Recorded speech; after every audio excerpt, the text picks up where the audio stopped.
All right. Good afternoon and welcome to the regular meeting of Council and General Committee for Monday, June 14th, 2021. And before we begin the proceedings, just want to start with O Canada.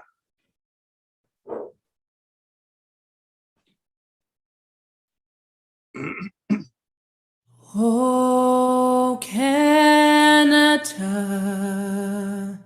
our home and native land, true patriot love in all of us command. Car ton bras s'est porté le pays, il s'est porté la croix. Ton histoire est une épopée des plus brillants exploits. God keep our land glorious and free. Oh, Canada, we stand on guard for thee. Oh, Canada, we stand on guard for thee.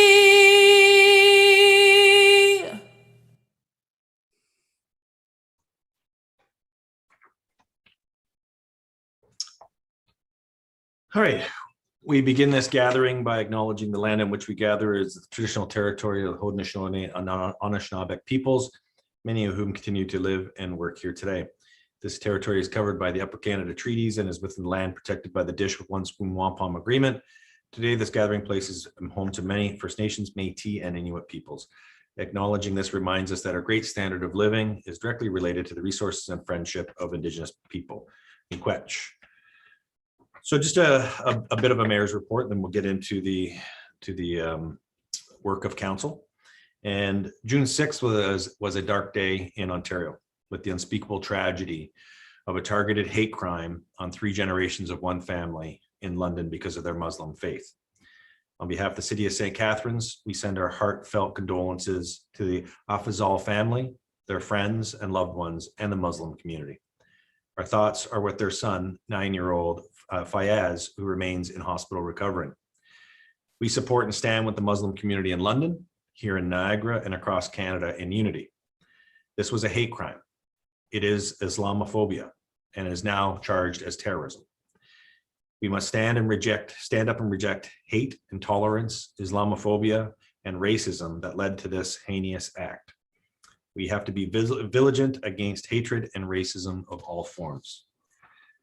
At the same time as we learned about this tragedy in London, our community was coming together to honor the Kamloops school children and all victims and survivors of Canada's residential school systems. I want to personally thank the Niagara Region Native Centre for organizing the ceremony last Tuesday.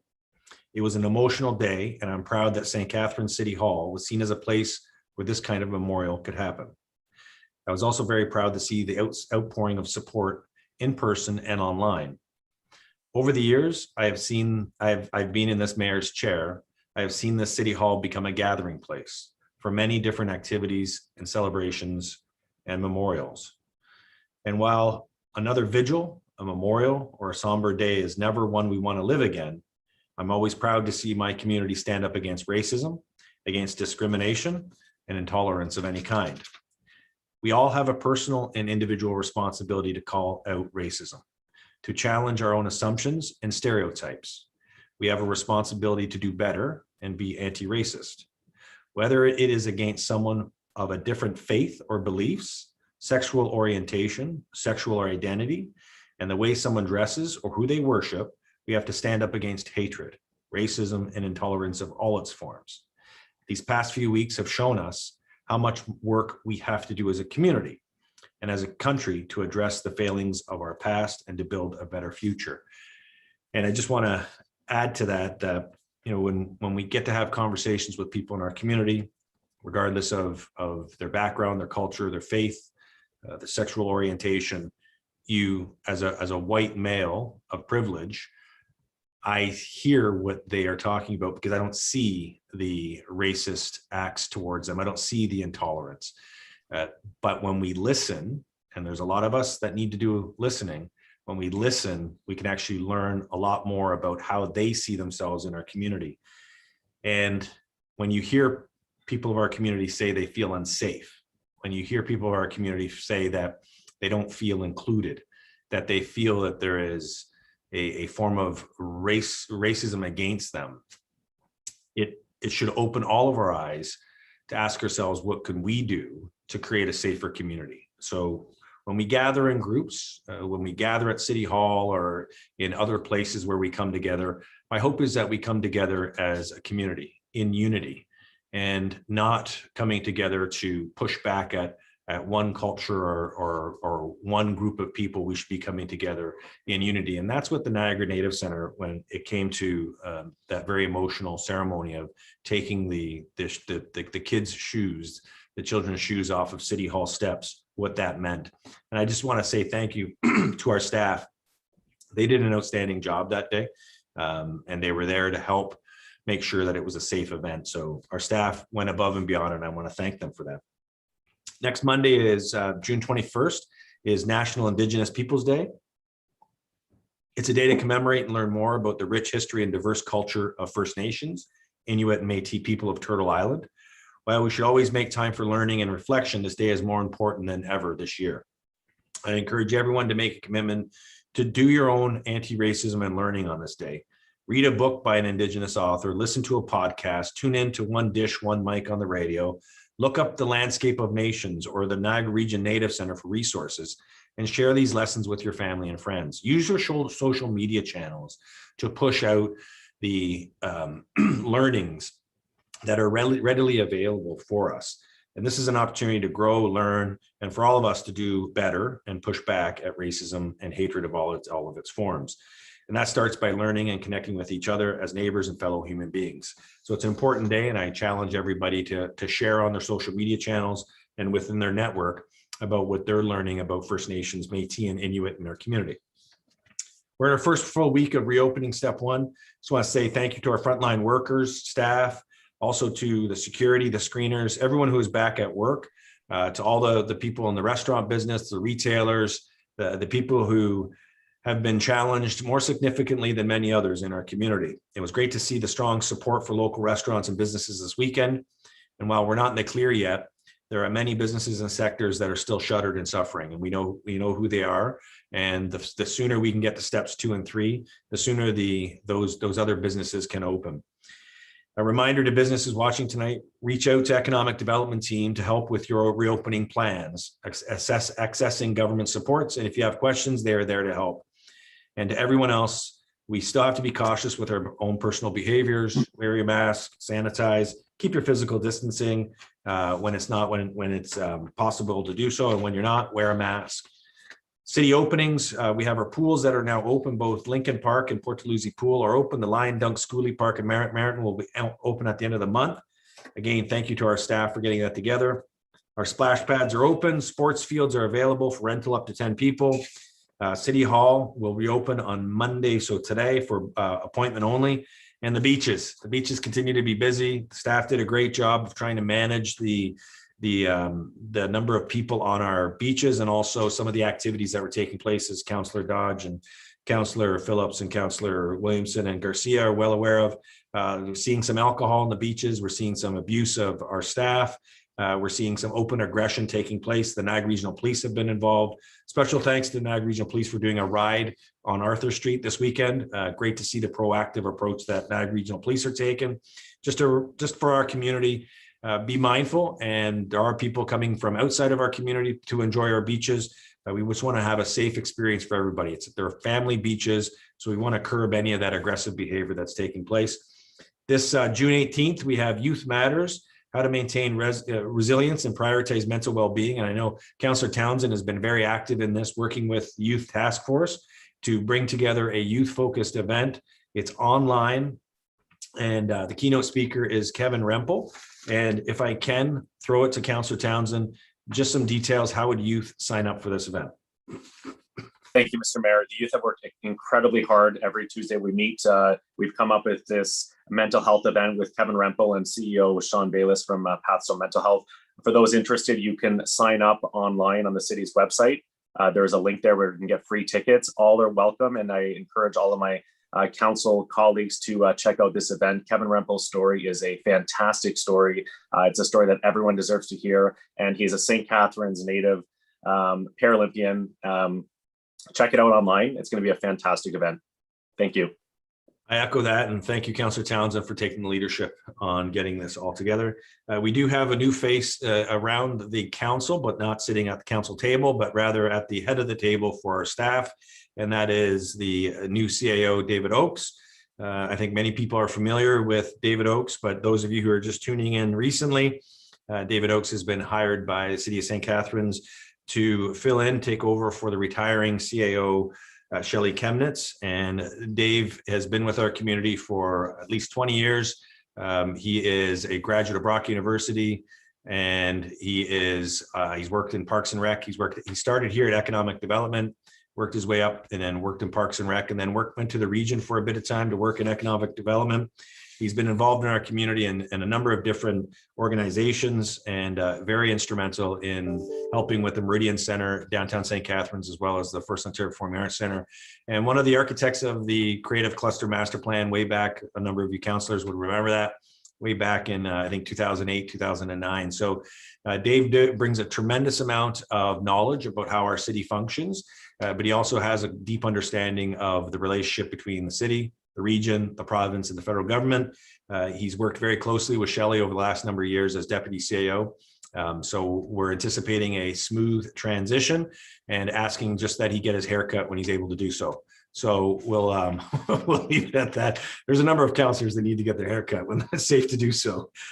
Welcome to the team, Dave. Looking forward, CAO Oakes. Looking forward to seeing you work over the next number of years as you bring your vision to fruition with council.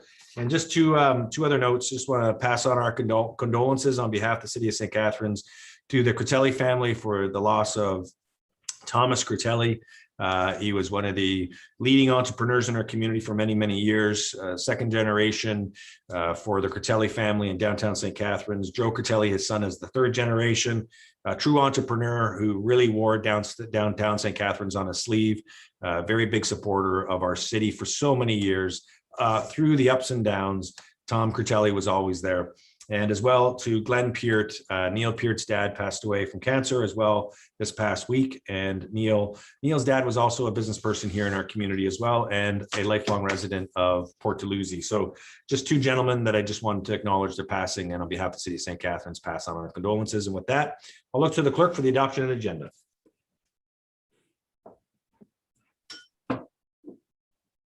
Through you, Mr. Mayor, there are no additional items of correspondence or no amendments to the agenda this evening. Okay, can I have a motion to approve the agenda? Councillor Porter, seconded by Councillor Kushner. All in favor? Okay, that's carried. So now we move on to the adoption of the minutes. We have the minutes from May 31st, and those are both the council minutes and the general committee. Are there any errors or omissions for those minutes? Seeing none, can I have a motion? Councillors Townsend, Councillor Phillips, all in favor, show of hands. It's carried. Okay, we move on to consent. We have a motion that council approve the consent agenda, save and accept those items brought forward for discussion. And moving that, I have our deputy mayor for the month. That would be Councillor Sorrento, seconded by Councillor Littleton. All right, and I'll look to the clerk to read out the consent agenda. Mr. Mayor, I believe we had two declarations of interest. Were those read out? Oh, I missed that. My apologies to the clerk. She had the last meeting. She was off the last meeting. She's come back, and now I'm falling behind. I apologize to the city clerk. I believe Councillor Phillips and Councillor Kushner have conflicts. Councillor Kushner, you're up. Yes, thank you, Mr. Mayor. Conflict on General Committee 3.2. The conflict on the summer games is Brock University. My employer is involved. Thank you. Thank you, Councillor Kushner. Councillor Phillips. Yes, and general agenda item 2.7.2. Regarding licensing fees, my son is employed by the Alcohol and Gaming Commission and is responsible for licensing. Thank you, Councillor Phillips. Councillor Porter. Thank you, Mr. Mayor. I have a conflict of interest on General Committee item 3.2. My husband works at Brock University.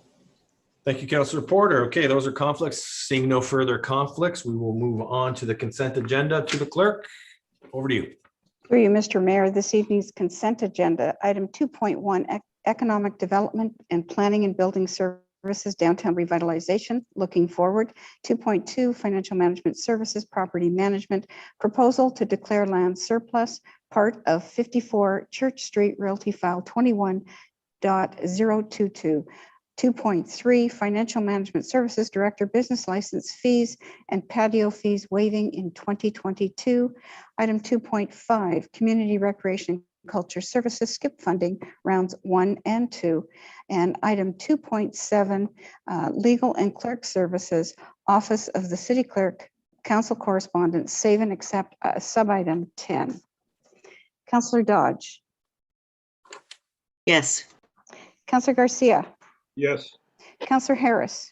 Yes. Councillor Kushner. Yes. Councillor Littleton. Yes. Councillor Miller. Yes. Councillor Phillips. Yes. Councillor Porter. Yes. Councillor Cisco. Yes. Councillor Sorrento. Yes. Councillor Townsend. Yes. Councillor Williamson. Yes. And Mayor Sendzik. Yes. Carried unanimously. Okay, and I just want to thank our economic development team for the public, the report on downtown revitalization.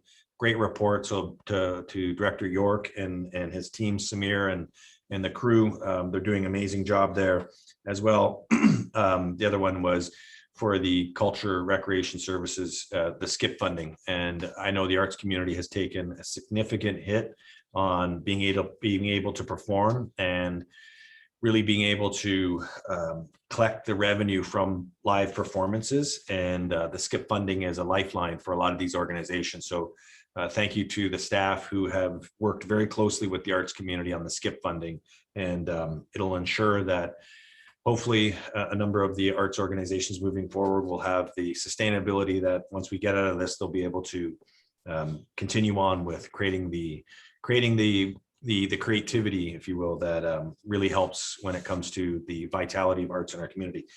So with that, we now go to the public meeting. We do have a public meeting. It is the 2022 scheduled rates and fees recommendations.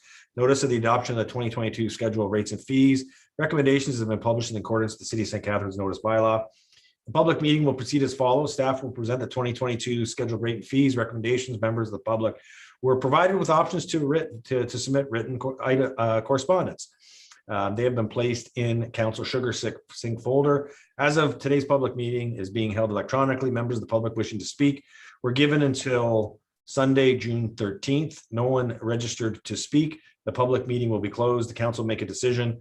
Now call upon Lucia Chen, Manager of Budgets Procurement, to present the 2022 rates and fees recommendation. Ms. Chen. Thank you, Mr. Mayor. Good evening, everyone.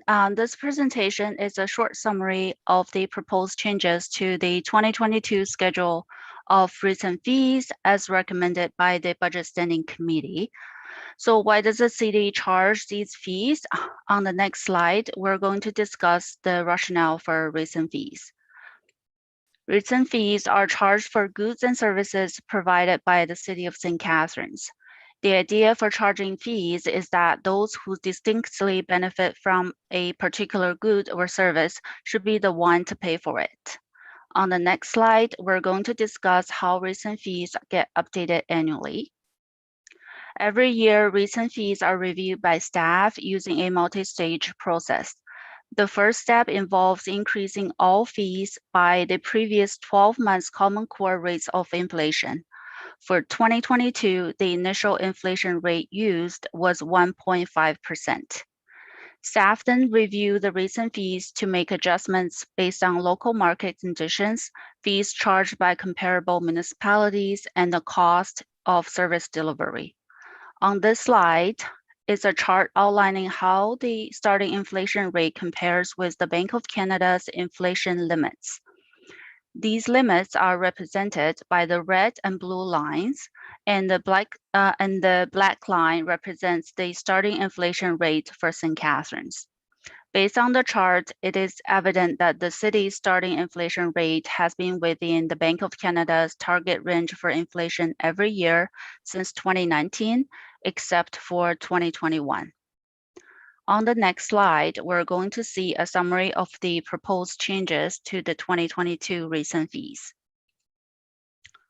For 2022, Budget Standing Committee is recommending 1,102 fees in total, which includes 13 fees to be removed and 13 new fees to be added. Next slide, we're going to explore in detail the new fees. For 2022, Community Recreation and Culture Services is introducing 2 new fees associated with tennis memberships for older adults. These fees are being created to ensure the price structure is consistent across the services offered.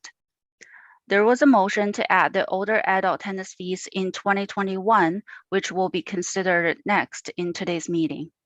These fees have been included in the 2022 fee schedule, and staff are in support of the amendment to the 2021 recent fees. In Economic Development and Tourism Services, a new fee for advanced seminars and webinars has been created. Due to changes in the provincial legislation, a non-portable water ladder fee has been created by Engineering, Facilities, and Environmental Services. Now go to the next slide.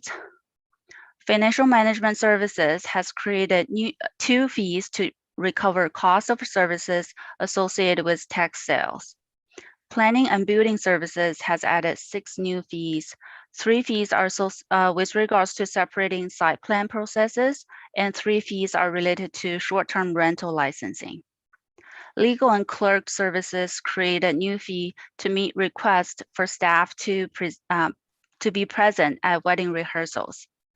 Next, we're going to discuss how these proposed changes are impacting the city's future revenues. If all changes to the 2022 recent fees are approved, staff are estimating the total recent fees revenue will increase by approximately $251,000. This estimate includes $121,000 revenue from new fees and $130,000 from increases to existing fees. Next slide, please. To recapture some of the highlights of my presentation tonight, the city's recent fees are charged to individuals who distinctly benefit from a particular good or service. For 2022, most recent fees are increasing between 1% to 2%. 13 fees are proposed to be moved, and 13 new fees are to be created in 2021. Mr. Mayor, this concludes the presentation for council deliberation of the changes to the 2022 recent fees. Thank you. All right, thank you very much, Ms. Chen, for that presentation. Very thorough, and I like how very focused it was as well. We have no registered speakers, so I'm going to call council to order, and I'll bang something. That's what it says to do. We have a motion that council close the public meeting respecting the 2022 schedule rates and fees recommendations. Motion to close, Councillor Dodge, seconded by Councillor Harris. All in favor? It's carried. Okay, can I get a councillor to move the recommendation? Evan will put it on the floor. Councillor Cisco as budget chair will move that, seconded by Councillor Lilton as the vice chair. So that's the motion on the floor, which is pretty much to approve the 2022, and that the tax reminder fee and water reminder fee be referred to 2023 scheduled rates and fees, and that the clerk be directed to list them all. So I'm looking to see Kevin, Councillor Townsend, you got your hand up.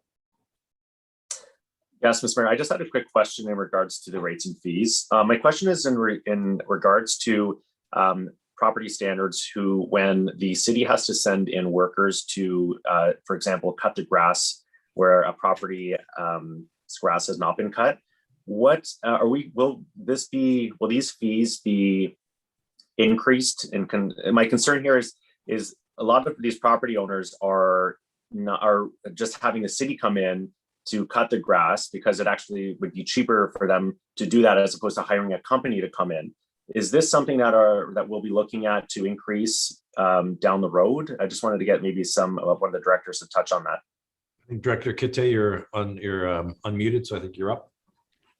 Thank you. Through the mayor to Councillor Townsend, the city's long grass and weeds bylaw stipulates a schedule of charges that are laid against people who don't seek voluntary compliance with the bylaw.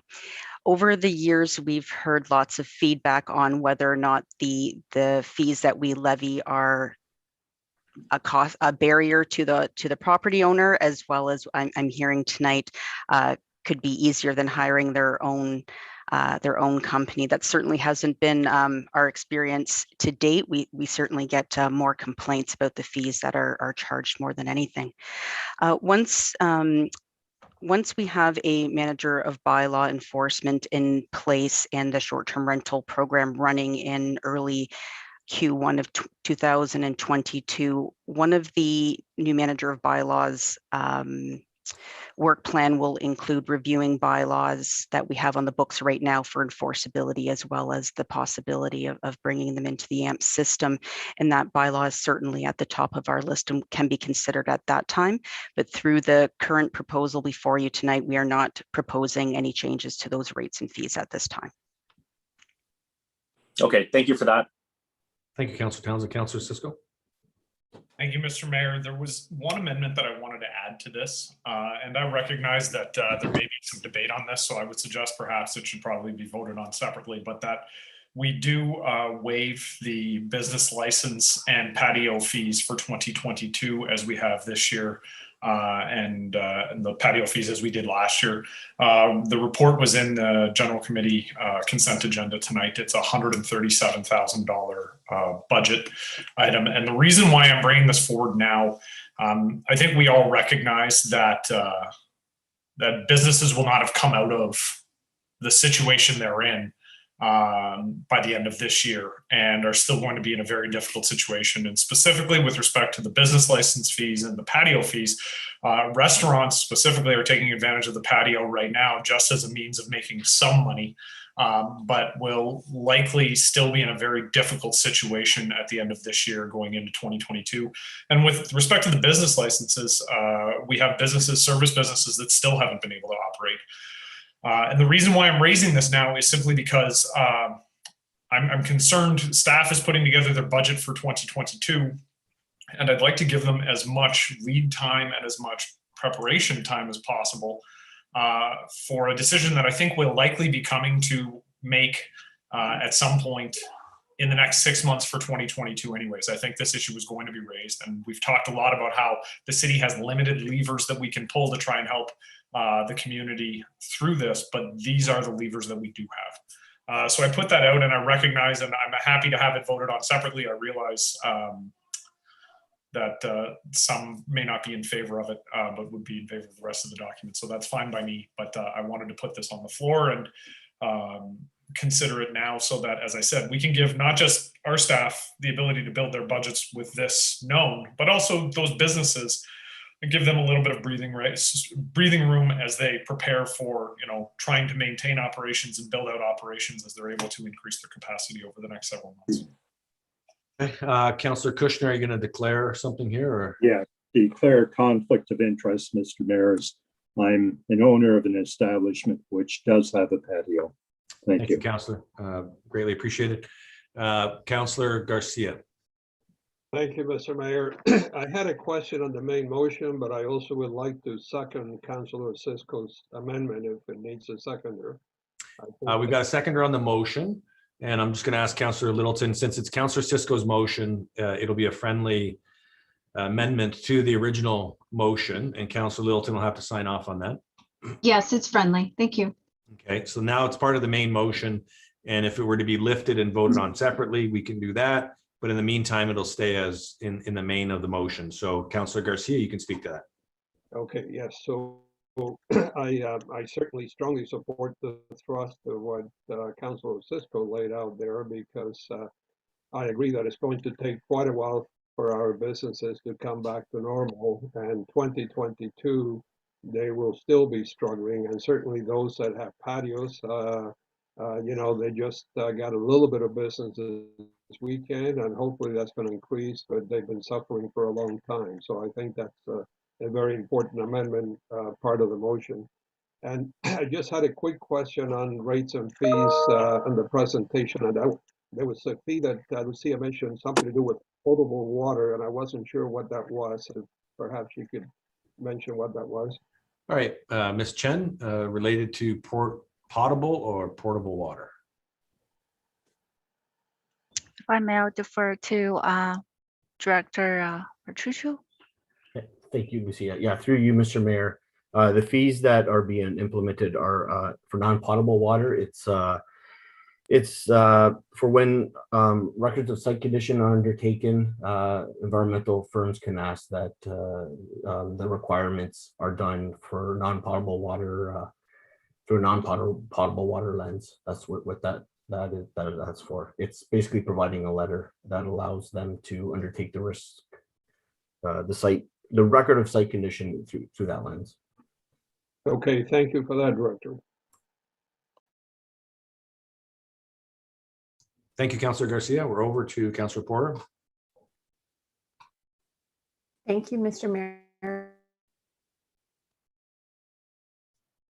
Uh-oh. I have a question for Councillor Sisto. The business license, do you mean the same business license fees that we've waived in the past? Because we didn't waive all business license fees. No, the same situation that we've got going on this year as well. Same licenses as this year. Okay. That was what was in the report that staff gave us. Okay. So should we make the language stronger in the motion so that it is pertaining to the businesses that are currently identified? That's fine by me if we want to put in language similar to 2021.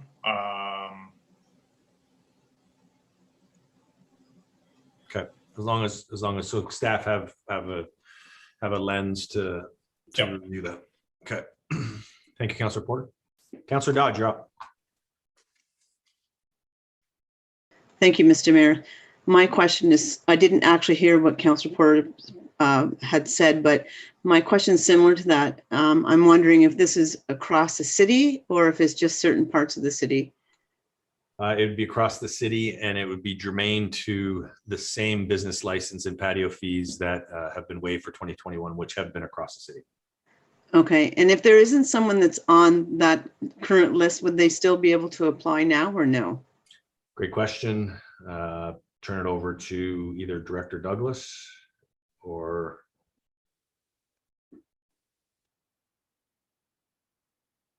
so the question is about if someone were to open up a business right now, or if someone were to open up a business in 2022, it's in that area of restaurants and professional services such as hair salons and nail salons, would they be waived for 2022? I think the answer would be yes, but I don't. I'm getting a nod from the city clerk. Okay. Thank you. I think that would be an understanding, Councillor. Okay, just was wanting to have clarification. Thank you.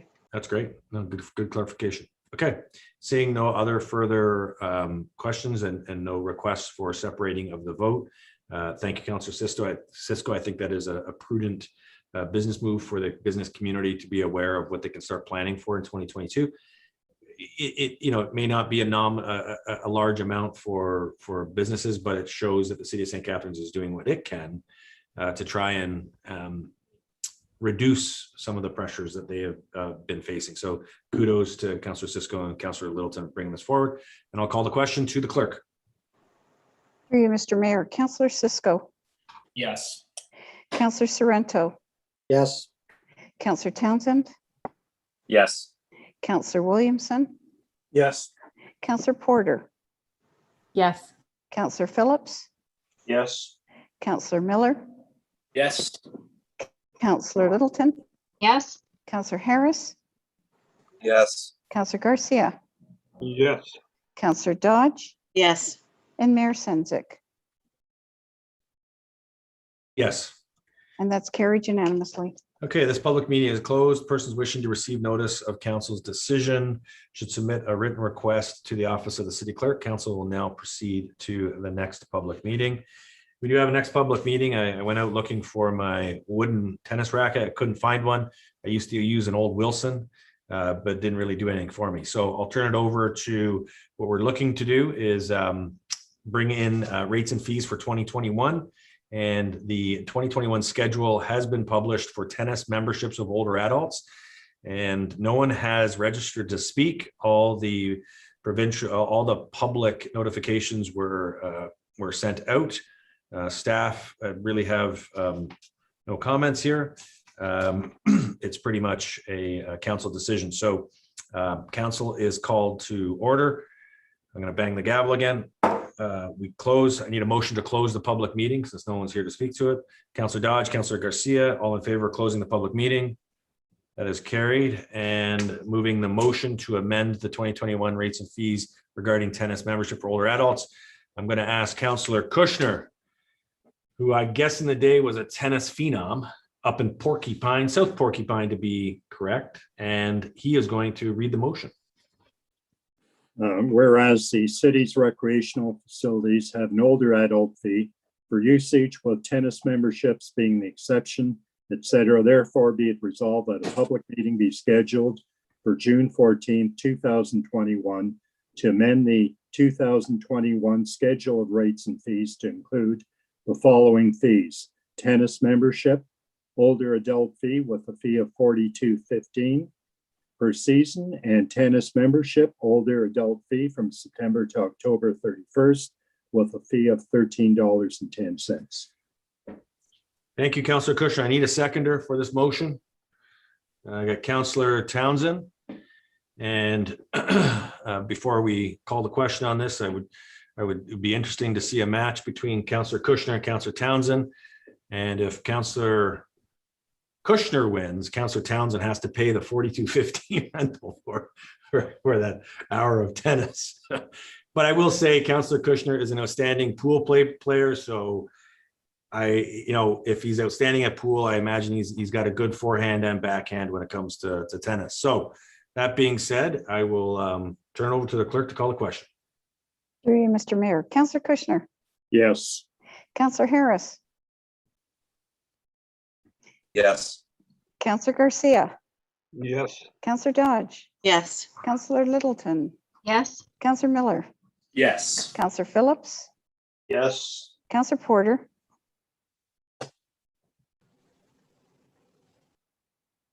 Councillor Porter. You said yes, but it was frozen. Okay. Councillor Cisco. Yes. Councillor Sorrento. Yes. Councillor Townsend. There's a good chance Councillor Kushner would beat me, and I'm voting yes. Councillor Williamson. Thank you. I don't know. I've got a lot of top spin. Yeah. And Mayor Senzik. Yes, I vote in favor of that. Carried unanimously. This Thank public you. meeting is closed. Persons wishing to receive notice of council's decision should submit a written request to the office of city clerk, including all the games that Councillor Kushner will be playing at over the next couple of months, including probably Realty Park will be one that he'll visit. Councillor Porter, you are freezing every once in a while, so I don't know if someone else in the house is streaming a lot of stuff right now. They could be watching Netflix or something, but it's Fortnite and Lord knows what happening. I'm going to go talk to them. Thank you. That's exactly. Okay, discussion agenda. First up, 3.1, Office of the CAO. I call upon CAO Oakes to provide an overview of the report that council has received. Thank you, Mr. Mayor. You actually took most of my thunder in your mayor's address at the beginning of the meeting. So the report's relatively short, speaks specifically to the reopening, as council's aware.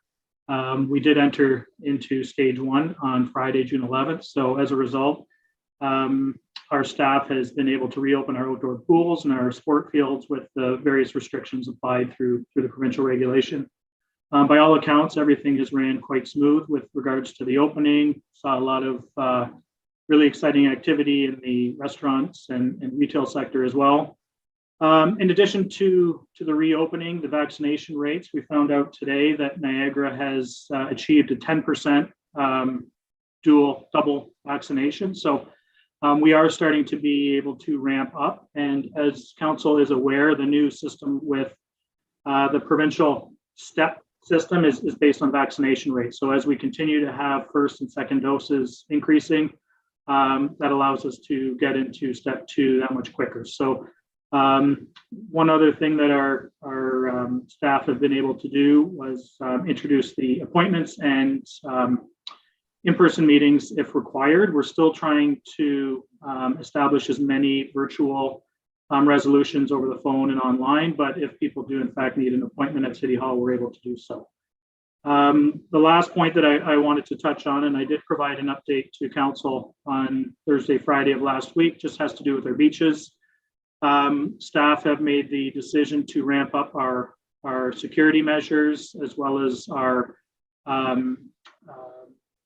scrutiny of people coming into the beach areas, both in vehicles and walking, to do additional bag checks to ensure that the prohibited alcohol or other types of uses that are not allowed are being stopped at the gate.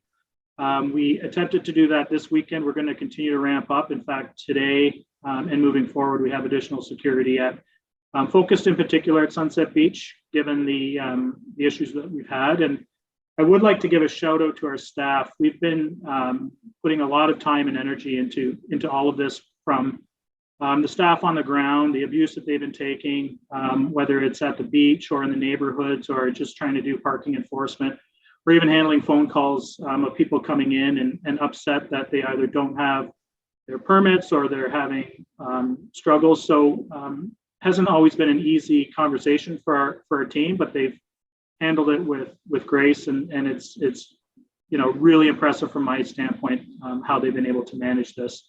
We did, in fact, one of our team members was able to find out about a potential party of significance that was being planned at Sunset Beach on Friday evening, and we were able to contact the police and put an end to that before it started. So it just shows the dedication that our team has. We all want to be able to move the beach and all of the strategy associated with that forward. So just a shout out to our entire staff. And as we need to ramp up or ramp down our measures at Sunset and or Lakeside, we will do so, and we'll continue to keep both council and the public aware of any issues that we do or any changes in action. So that's it, Mr. Mayor, over to you. Thank you, CEO Oakes. Councillor Porter, you're up. Thank you, Mr. Mayor. I just have a quick question to the CAO. I'm not sure if you can answer this right now or you could get back to me. How often is Lakeside parking lot full? Through Mr. Mayor, I don't have an answer for you right now. I can provide some additional feedback to you.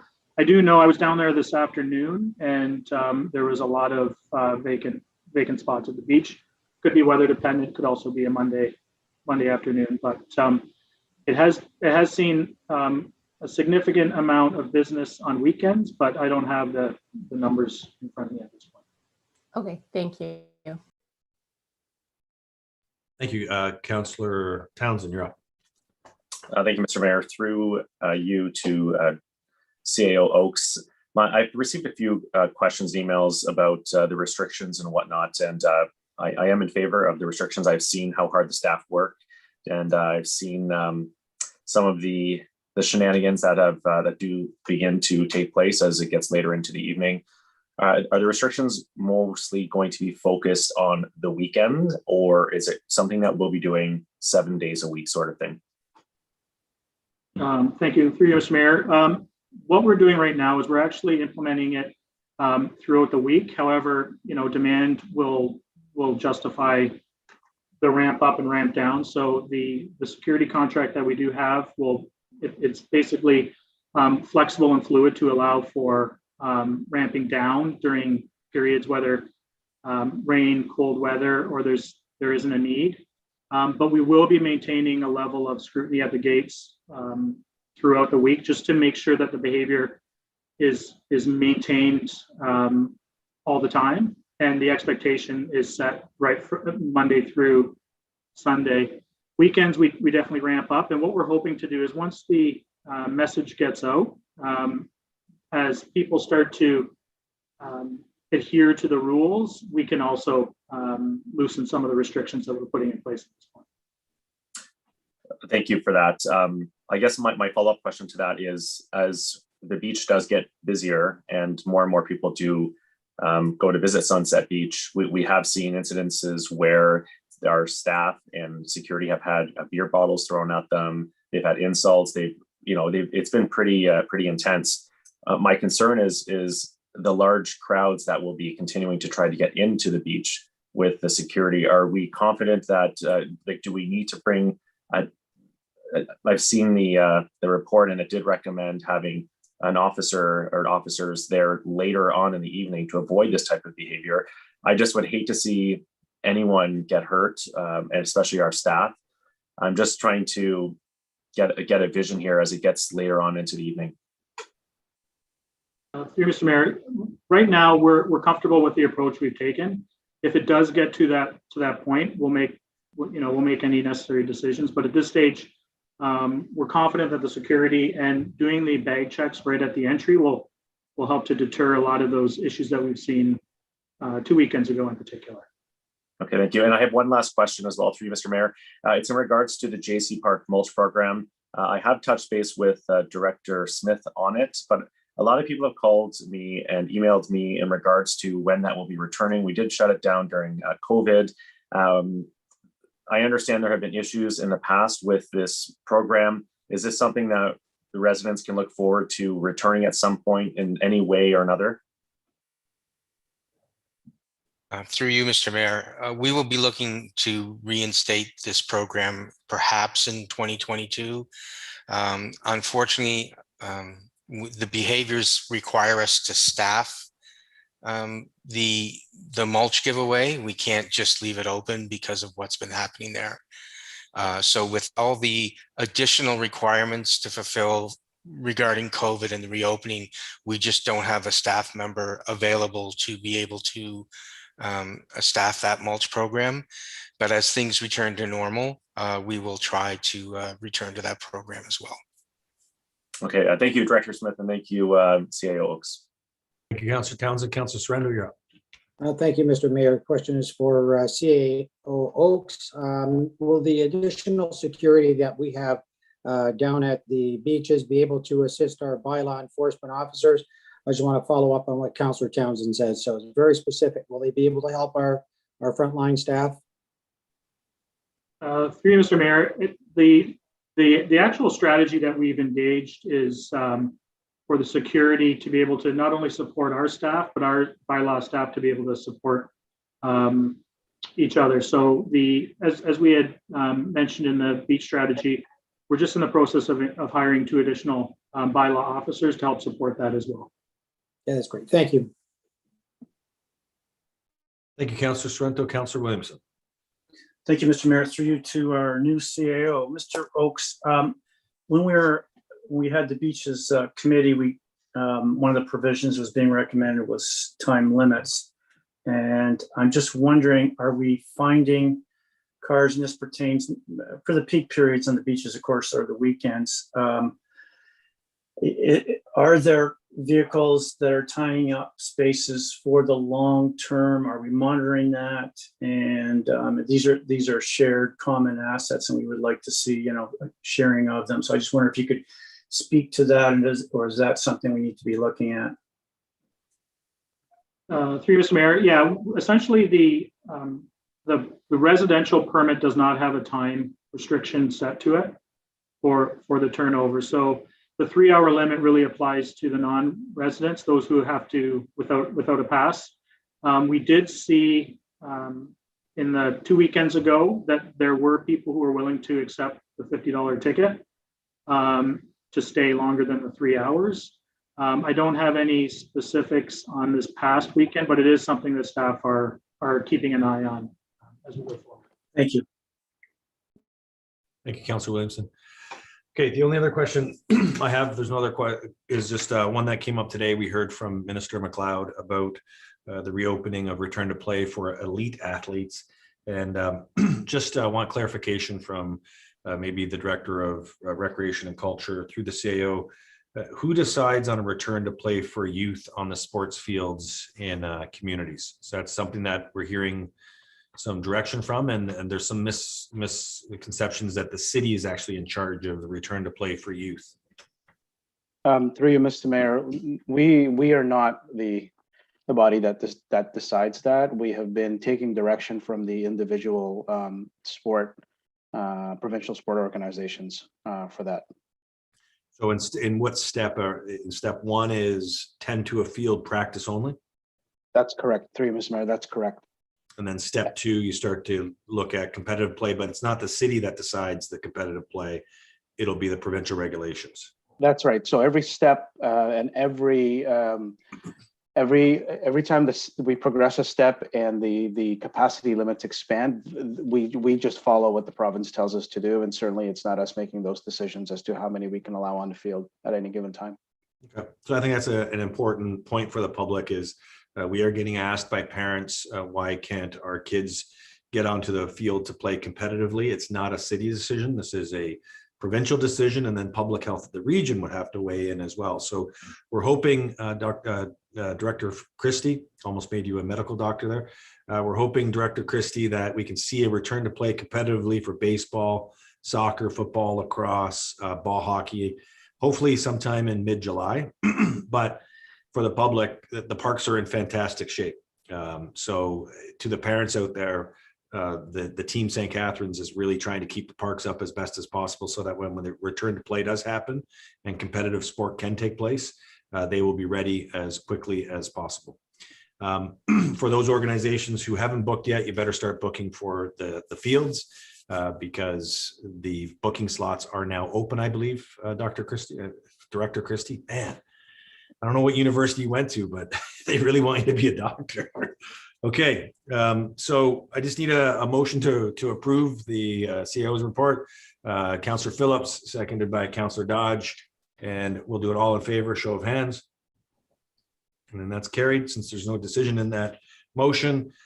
We now turn it over to the Office of the Chief Administrative Officer, the CAO again.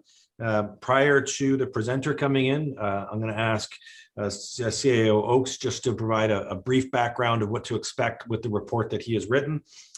So over to you, David Oakes, CAO Oakes.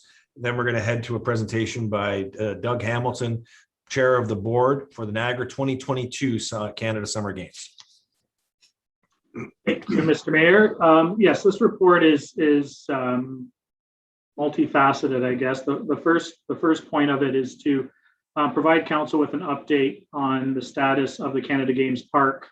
And as the consortium agreement has been signed off by all four parties, very exciting news, we move to the next phase of the development of the consortium itself, which will require some additional administrative approvals that we have included within the recommendations to be delegated to staff.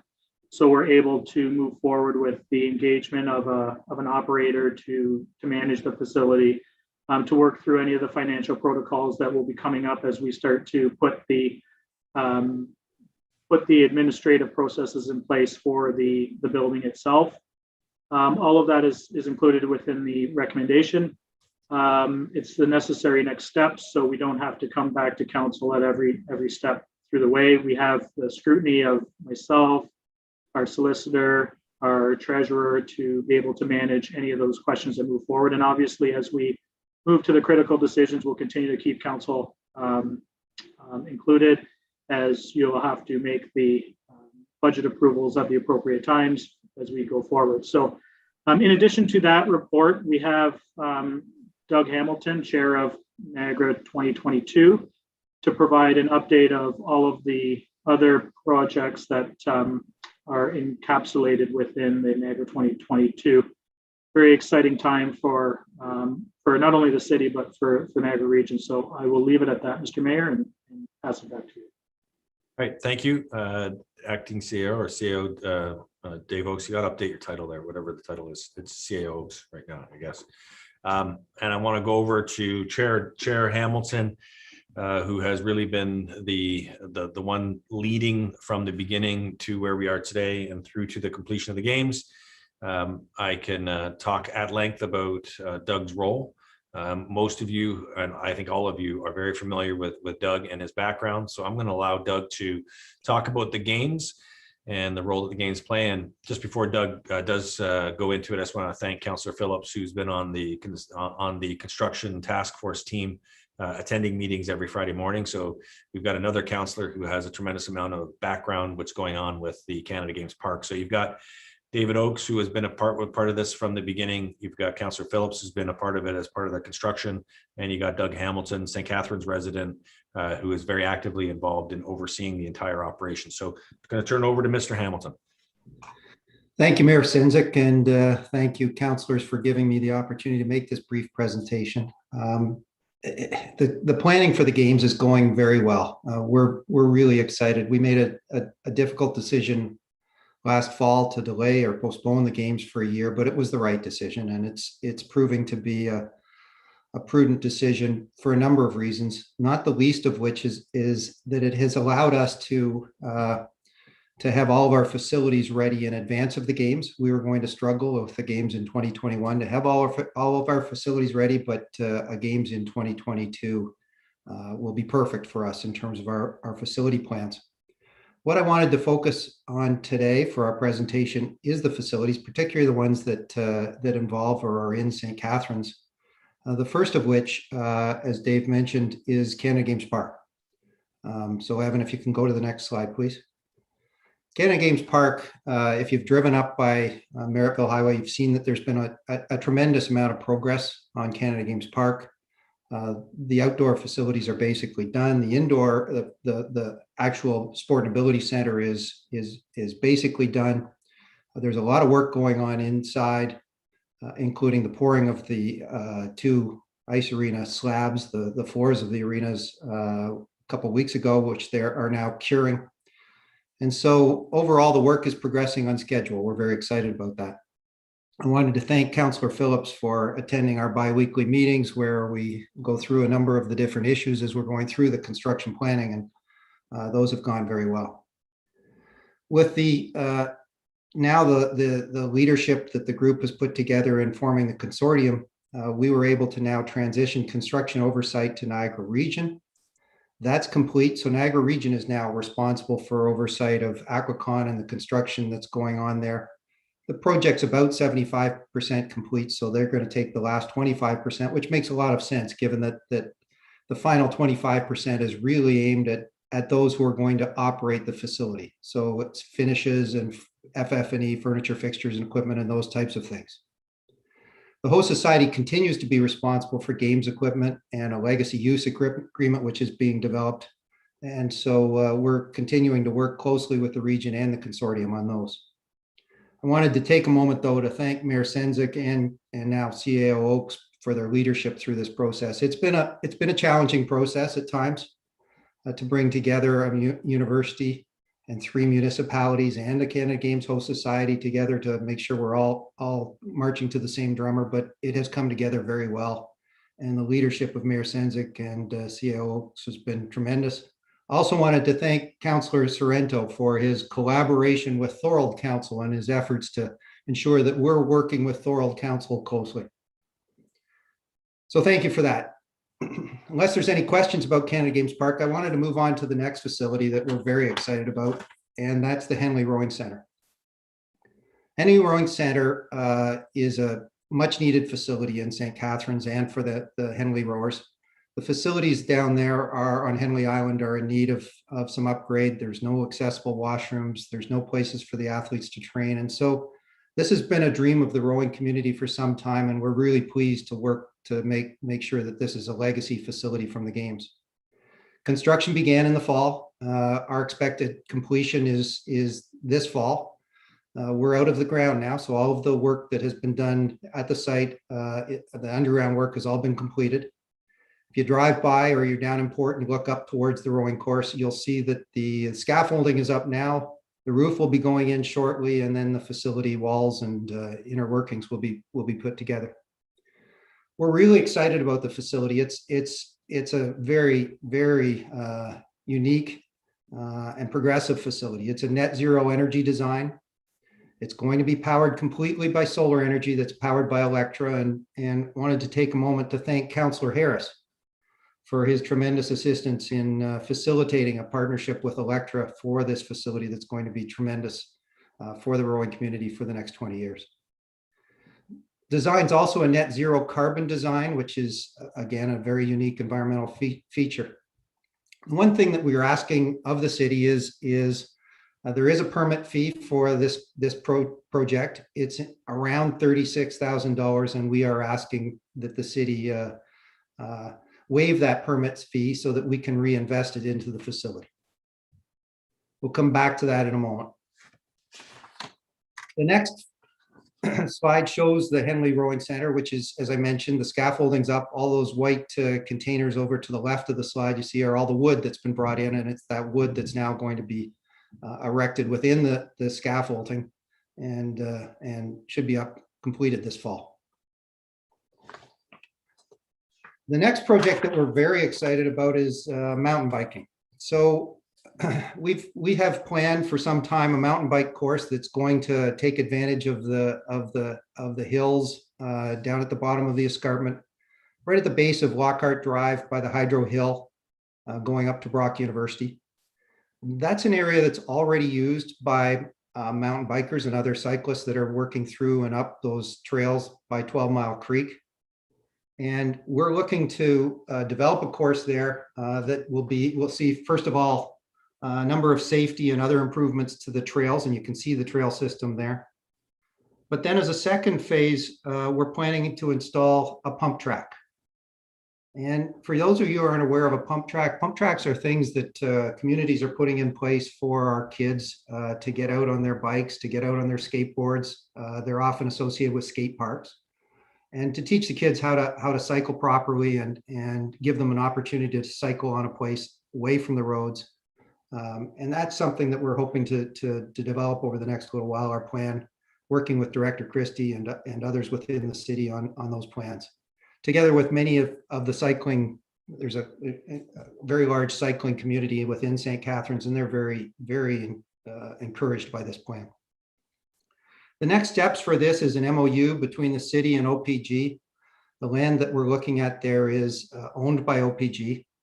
OPG is very interested in coming to a long-term, what they're referring to as a recreational trail use master agreement between the city and OPG for this entire 12 Mile Creek lands. They're hopeful that we can develop that, or the city can develop that with them over the next year or so. That will then facilitate our use of those grounds for the Canada Games, and are working with the city to develop the legacy plans for this mountain bike course. We'd very much encourage the city to move forward with that MOU, and we're hopeful that the city can move forward with the recreational trail master use agreement quickly. It has taken some time to get to where the city is with OPG, but we're hoping that that agreement can get over the finish line in the next year, so that we can figure out the long-term legacy for this facility. Phase 2, as I mentioned, is to work on those trails and in particular improve the safety of those trails this spring. And then phase 2 is next spring, when we would put in the pump track. The last thing that I wanted to talk about was the legacy plan. We'll be working, as I said, with city staff on that legacy plan. We'll have to figure out how that facility will continue to be managed, working with the cycling community, which is, as I mentioned, very active and very excited about this opportunity, and that'll happen over the next year. The next slide is a slide that I just wanted to show you just quickly of a pump track. It's a pump track that many of you might be familiar with. This is in Beamsville, just outside the Fleming Arena. And Beamsville has put together this pump track with, you can see kids skateboarding and cycling on it. It's right next to their skate park, which is next door. My final slide is just to give you an update on some of the other planning that's continuing. We are continuing to plan for our opening ceremony and our basketball competition at the Merritton Center. We have in the last little while made a decision to move the sailing competition from the games for the games from Lake Erie to Lake Ontario. And as a result, the Dalhousie Yacht Club is partnering with the Niagara on the Lake Sailing Club to host the sailing competition, which will happen in Lake Ontario. The other thing we're working on is working with city staff on our plans for George Taylor Field, which will host baseball. And we're also working with the First Ontario Performing Arts Centre on our plans for the opening ceremony, staging, and receptions.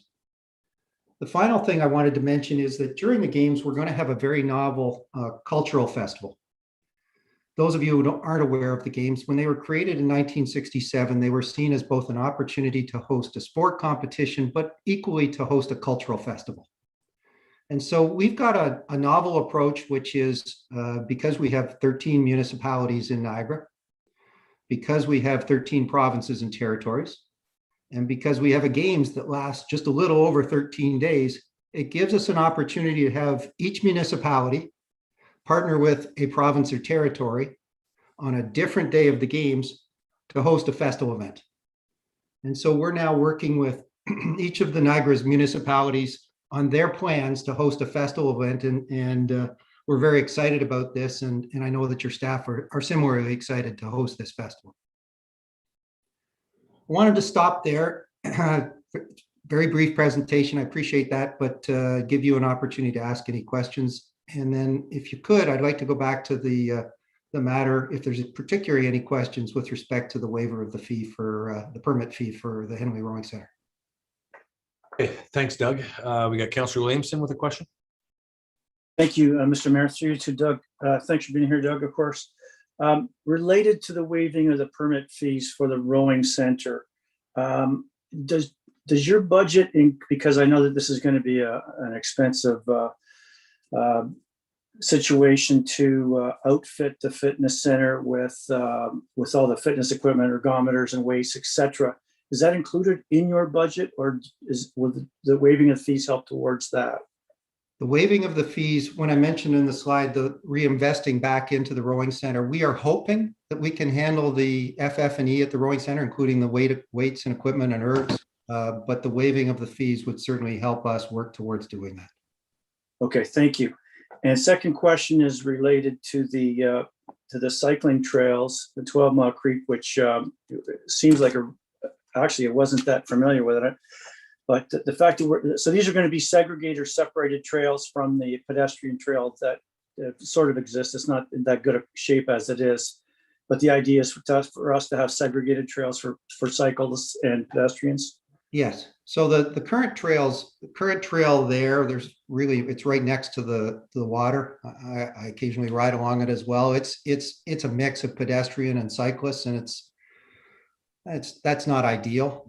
These trails would not be the existing trails. They're a little bit further in from the water, and they would be a little more challenging for the cyclists. They would have some little challenging features for mountain bikes, so they would be segregated from the current trails and improve the safety for everybody using the trails. Right, and you sort of mentioned a little bit about an educational piece for cyclists, and I think it's something that's kind of gone missing. Now I'm going to date myself, but it used to be Elmer the Safety Elephant, and there used to be bicycle rodeos and bicycle education, and I really think we need to get back to that. It's a separate issue, but I just thought I'd throw it out there. Thank you very much for all your work, Doug. I thank you, Councillor Williams. I just want to be clear. Did you say you were Elmer the Safety Elephant, or you remember Elmer the Safety? Because you could have dressed up as him. I don't know. That's a blast from the past. It's good. Councillor Garcia. Thank you, Mr. Mayor, and thank you, Doug, for all that you have done and continue to do. And thank you, Bill, and all the staff working on it. My question relates, perhaps it should be CAO Oaks, but your first slide, Doug, you mentioned the last line, I think it was, about the legacy use agreement. And I'm just wondering, is this the agreement that will control how the use of the facilities and the operations will work? Because that's one thing that I've always raised, that I want to make sure that whatever operating agreement we have, that our taxpayers are protected, that it's not going to become, an ongoing sinkhole kind of thing. And I'm sure that's not the objective, of course, but if either you or Director or CAO could comment on that. Maybe go over to CAO Oaks. Thanks, Mr. Mayor. I'll start and maybe Mr. Hamilton can follow up. But the legacy, there is a legacy plan that's required under the Canada Games host society agreement and relationship, and that's really that component. The consortium and the operating of the facility is working in conjunction with the host society and with the federal provincial governments to ensure that that legacy plan is aligned with the operations of the facility and part and parcel. But yes, there is a committee that has been established regionally, the regions on it, as well as representatives from various municipalities as well. But Doug, maybe you can provide a bit of additional insight. Sure. So the legacy use agreement that's important for us and the games and the consortium is that while the consortium's now building the region's now building the facility and handing it over to the consortium, we're still responsible for an awful lot of games equipment. So all of the track and field equipment, all the wrestling mats, the lacrosse floors, the basketball floor, the outdoor beach volleyball equipment, all of that is equipment, and it's millions of dollars for us to buy. And the legacy agreement is us hopefully donating that back to the consortium and the users of the facilities with some good conditions attached, and conditions like you don't go away and just sell them to make a profit, that they continue to be used by the facility for many years by the community. And so that's the legacy use agreement that we're talking about, is ensuring that the legacy equipment, all the equipment from the games, is continued to be used by the community. Thank you for that, you both. And again, CAO Oaks is very well aware of my concerns there, which are regarding operations and the ongoing operations and operational costs. And I'm sure he'll work hard to make sure that we're protected there. Thank you. Thank you, Councillor Garcia. Councillor Harris. Through you, Mr. Mayor, to the presenter, the CAO. So prior to coming up with an agreement with OPG regarding the trail, has anybody reached out to Brock or Thorold or perhaps other stakeholders in this whole or the consortium? Because wouldn't it make sense to make an actual walking path, like a proper walking path all the way from Brock to downtown St. Catharines, and incorporate this all in the plans? Has anybody spoke to Brock about it? CAO Oaks. Yeah, thank you. Through you, Mr. Mayor. Yeah, right now, city staff we meet regularly every 2 weeks with OPG on a master trail use agreement. And what that is intended to do is provide a structure for all of the paths, the path system along the OPG lands. That would essentially take it right into Brock University. The first thing that needs to happen is the OPG agreement, which we're working towards, and we're hoping to have in front of council in the fall, early fall of this year, late summer. That then starts the next step of the process. But yes, definitely that's the long-term plan, and that's also something that's been and will be contemplated in the active transportation master plan. That's part of the transportation master plan. Okay, my next question, I guess, is to the presenter through the mayor. Back when the discussion was beginning about the Canada Summer Games, there was some talk about having a kind of a founders game, exhibition lacrosse kind of festival prior to the games, or has any further discussion happened with that? So, Councillor Harris, we're still a founders game. We are currently working with, we have formed an Indigenous Partnership Council with the games. And we're trying to work through our plans for lacrosse during the games. And the plans are still developing. When I know those plans, I'll be able to update you on those, but it's supplemental to the actual games. So we're still working through that. So the context for the public in relation to that question is that we were supposed to hold the Minto which would have been, I believe, Doug, was it last summer would have been the Minto and the under 16 national championships. Yes.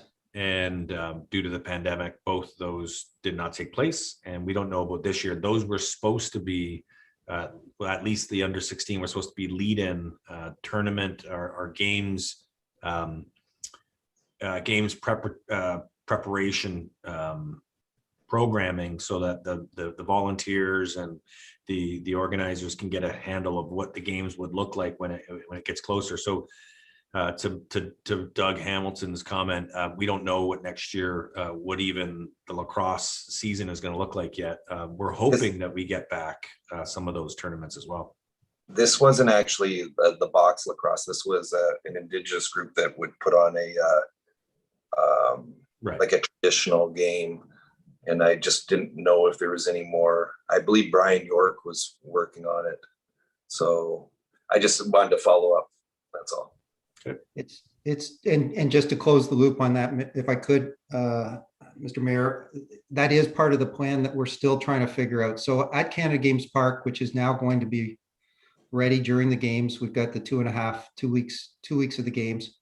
The field beside Canada Games Park, which is grass, is used for 1 week of the games. And so we're trying to figure out the second week of the games, what that field can be used for. And we're now in discussions with our Indigenous Partnership Council about what could be there. And lacrosse is certainly going to be a feature of that.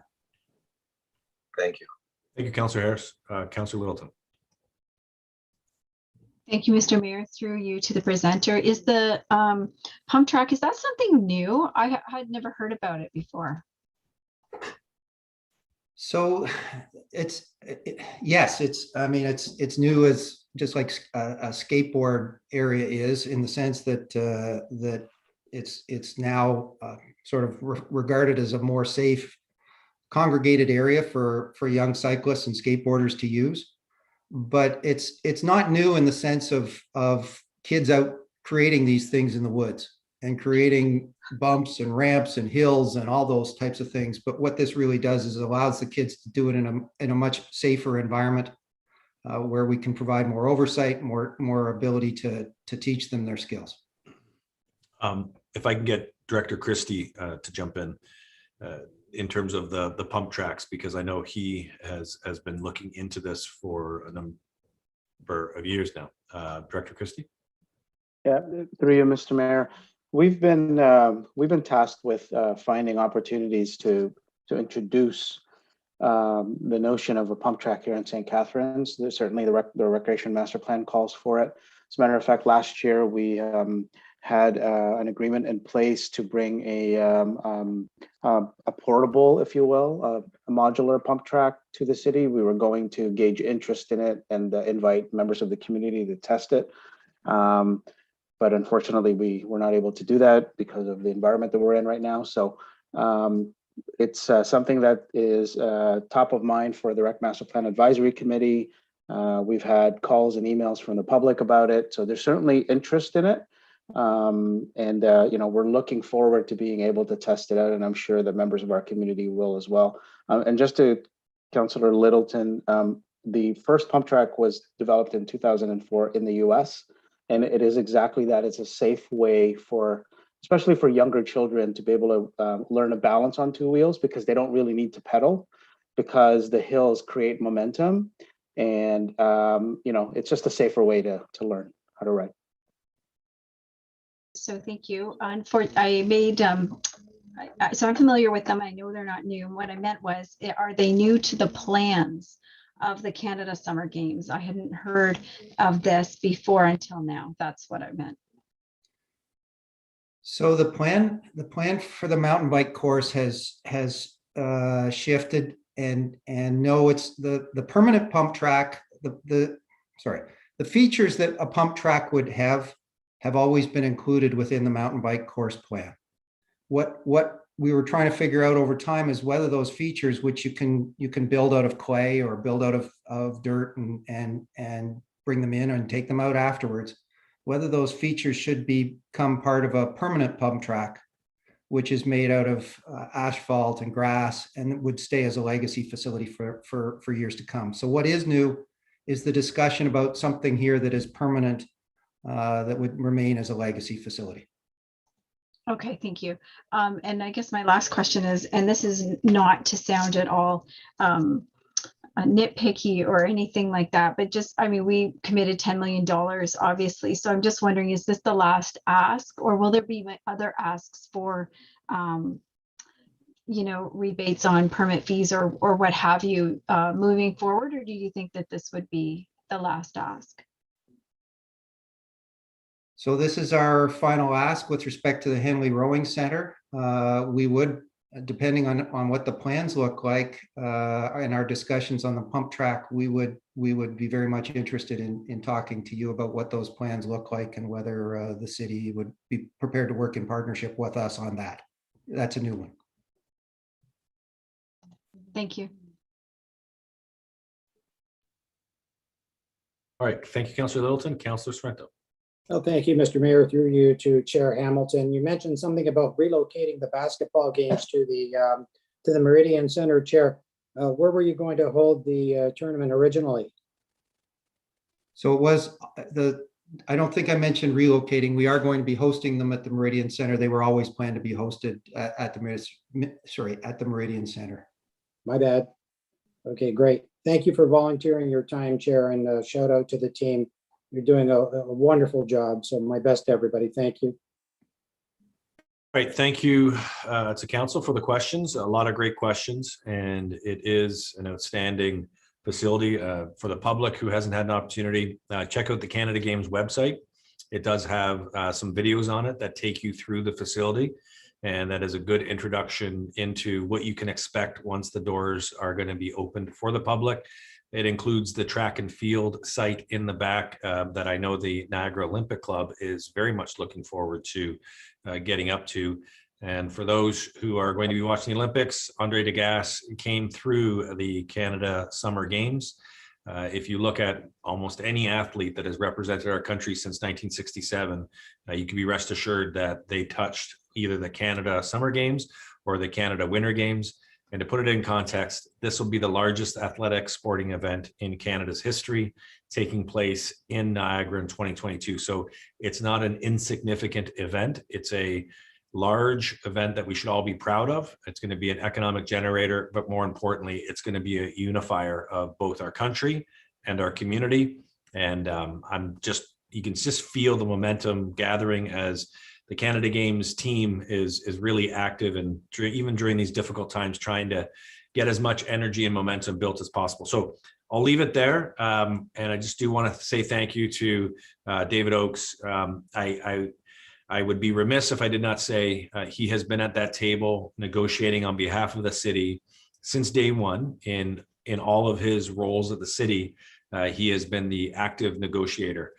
So when people talk about what is the protection for the city of St. Catharines, what is our rights and responsibilities, Dave has made sure that the city is well positioned to be a part of a partnership that is the first of its kind in Niagara. We've got 3 municipalities and Brock at the table. That's unheard of when it comes to Niagara with 13 municipalities and education institutions. So proud of the work that Dave Oakes has done, and proud of the work that Doug Hamilton has done, and the Board of Canada Summer Games and our partners who have been at the table. That's for another discussion. I just want to say I'm looking to Councillor Phillips for the motion, and if Evan could put the motion on the floor.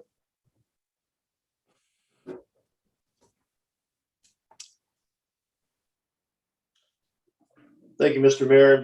Before I read the motion, I also would like to thank Doug for the efforts that he's put forward in bringing Canada Summer Games to Niagara. And I think I'm safe to say that if it wasn't for Doug Hamilton, we would not be having this Canada Summer Games discussion that we've had. I've worked with Doug quite a bit, even before as council put me on the construction committee, and a real visionary. And I feel really good that Doug is going to be able to look at that. And I'm sure every time he drives by the building, he's going to say, hey, that's my building, because he's been so positive and responsible for everything that's gone on. So With that, the recommendation that CAO or such staff person designated by the CAO be appointed for a term of 3 years as a city representative to the Canada Summer Games Park Consortium Working and Management Committee as applicable, to carry out on behalf of the city all responsibilities of the city representative to those committees authorized pursuant to the consortium and co-tenancy agreement, brackets the agreement, and that the city representative appointed to the consortium working and management committees as applicable be authorized to sign and execute on behalf of the city agreements and any other documents authorized by the consortium in accordance with the terms of the agreement, and that the city representative appointed to the consortium working and management committee as applicable will be authorized to procure or assign internal or external staff support and services for the purposes of the consortium for the period prior to project completion, subject to compliance with city policies and available budget. And further, that the city solicitor be directed to prepare the necessary bylaws forthwith. I'll move the motion also to accept Mr. Hamilton's presentation, and included in that motion, I'd like to put forth the waiving of any permit fees for the construction of the Henley Island site, and that all funds which are saved are spent on improvements to the existing blueprints, not for change orders from architect or contractor, or the initial cost of the facility, which means that the money that is saved will go strictly to improvements to the existing blueprints. Okay, so the addition of the permit fees for the Henley Rowing Center be waived, and that said fees be used for improvements to improvements, including equipment in the rowing center. Yes, that's fine. And I believe that's what Chair Hamilton was talking about. We got a seconder in Councillor Williamson. Yes. Thank you, Mr. Mayor. Sorry, No, Mr. Mayor. Sorry. We would need a funding source. We can't waive the fees. They just need to be funded. So if the fees were to come from the Civic Project Fund, just to allow an administrative process to happen. Okay. I think it's fair. It is a civic project. It'll be used for generations to come. Okay. Councillor Harris speaking to the motion. I just was wondering if Councillor Phillips could actually put the amount in, because the 37,000.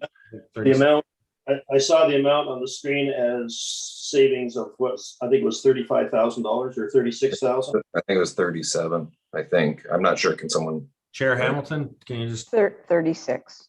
36. Well, we're close. In the middle of both of us. Right.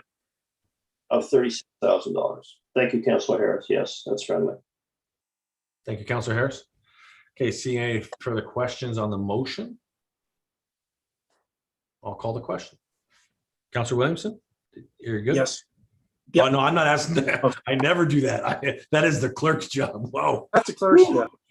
Whew. Sorry, city clerk. Councillor Phillips, did you also ask to receive the presentation? Yes, I believe you said that, so we can clarify that so that we have the presentation received, as well as all the motion here before you. Councillor Dodge. Yes. Councillor Garcia. Yes. Councillor Harris. Yes. Councillor Littleton. Yes. Councillor Miller. Yes. Councillor Phillips. Yes. Councillor Cisco. Yes. Councillor Sorrento. Hardy, yes. Councillor Townsend. Yes. Councillor Williamson. Yes. And Mayor Sendzik. Yes. Carried unanimously. All right, thank you to Doug Hamilton for the presentation, and thank you, Council, for this initiative. We move on to 3.3, Engineering Facilities Environmental Services. So this is project P21-141, Merritton Centennial Arena. This is an upgrade, and it's a request to transfer funds and award contract. I'm just going to turn it over to staff quickly, and I think I'll go to CAO Oaks, and then he'll turn it over to, I believe, unless Director Martuccio, you want to just do a quick overview. Through you, Mr. Mayor, I could do a very quick overview. This is a project where we're continuing to renew our assets in our arena facilities.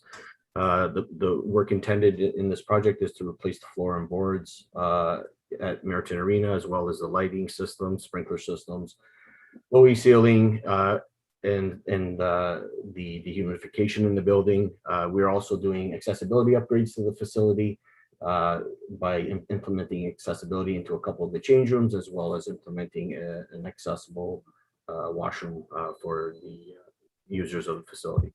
The work is intended to be completed or started in June and completed by mid-October. We're trying to get a lot of this work that's being undertaken in the arenas done now that the facilities are underutilized, so that it'll minimize disruption to the user groups when we get back to normal operating.